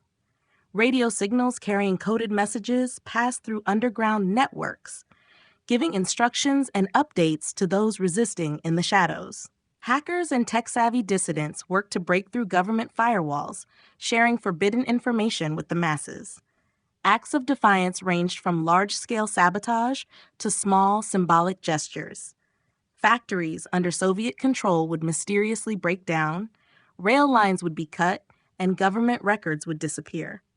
But even simple acts, wearing an outlawed symbol, whispering forbidden words, or refusing to comply with unjust laws, carried enormous weight.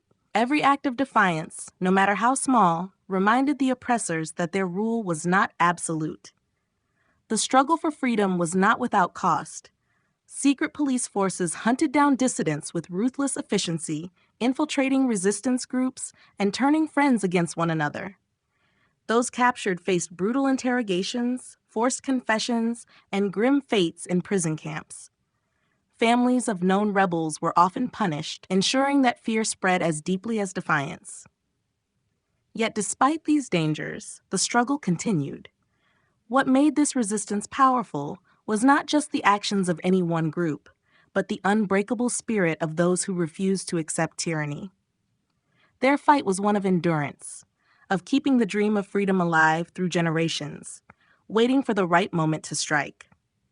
And though history may not always record their names, their sacrifices laid the foundation for a future beyond oppression.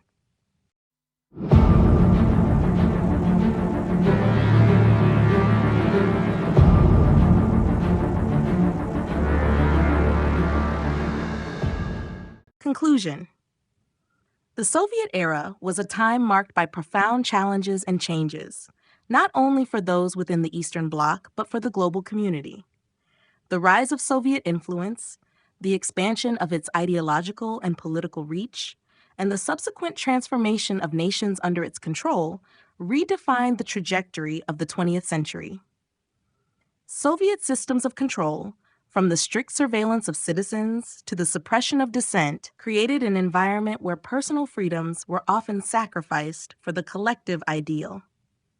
The ultimate collapse of the Soviet Union revealed the internal fractures and struggles that had long been simmering beneath the surface, but it also sparked new dynamics and possibilities for global power shifts.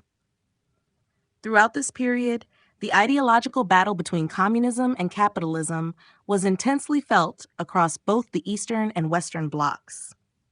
The Soviet Union, with its ambition to create a new world order, sought to undermine the capitalist ideologies and influence of the United States and Europe. This tug of war over global dominance resulted in numerous proxy wars, economic sanctions, and political pressures, which shaped the geopolitics of the Cold War era. As the Soviet Union pushed forward with its vision, the realities of its policies led to unforeseen consequences. From state-controlled environmental policies that sacrificed natural resources for industrialization, to the repression of religious movements and political dissent, the Soviet model became increasingly difficult to sustain.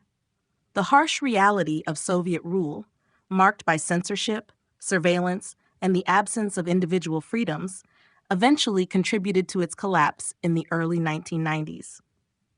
In the aftermath, the world witnessed a shifting of power dynamics, with former Soviet allies trying to reclaim autonomy, while the U.S. and China adjusted to new roles on the global stage. However, many of the ideological struggles that defined the Cold War have not truly ended, as the resurgence of authoritarian regimes and the tension between democratic ideals and centralized control continue to shape modern global politics. In this context, the legacy of Soviet rule remains a powerful force, influencing not just Eastern Europe, but also the broader course of world history. From the role of religion as a tool of dissent to the way industrialization reshaped landscapes and societies, the impact of the Soviet experiment is a reminder of the power of ideology in shaping nations and the lives of their citizens. As we move forward, the lessons of this period serve as both a cautionary tale and a call for continued vigilance in the face of threats to freedom and human dignity.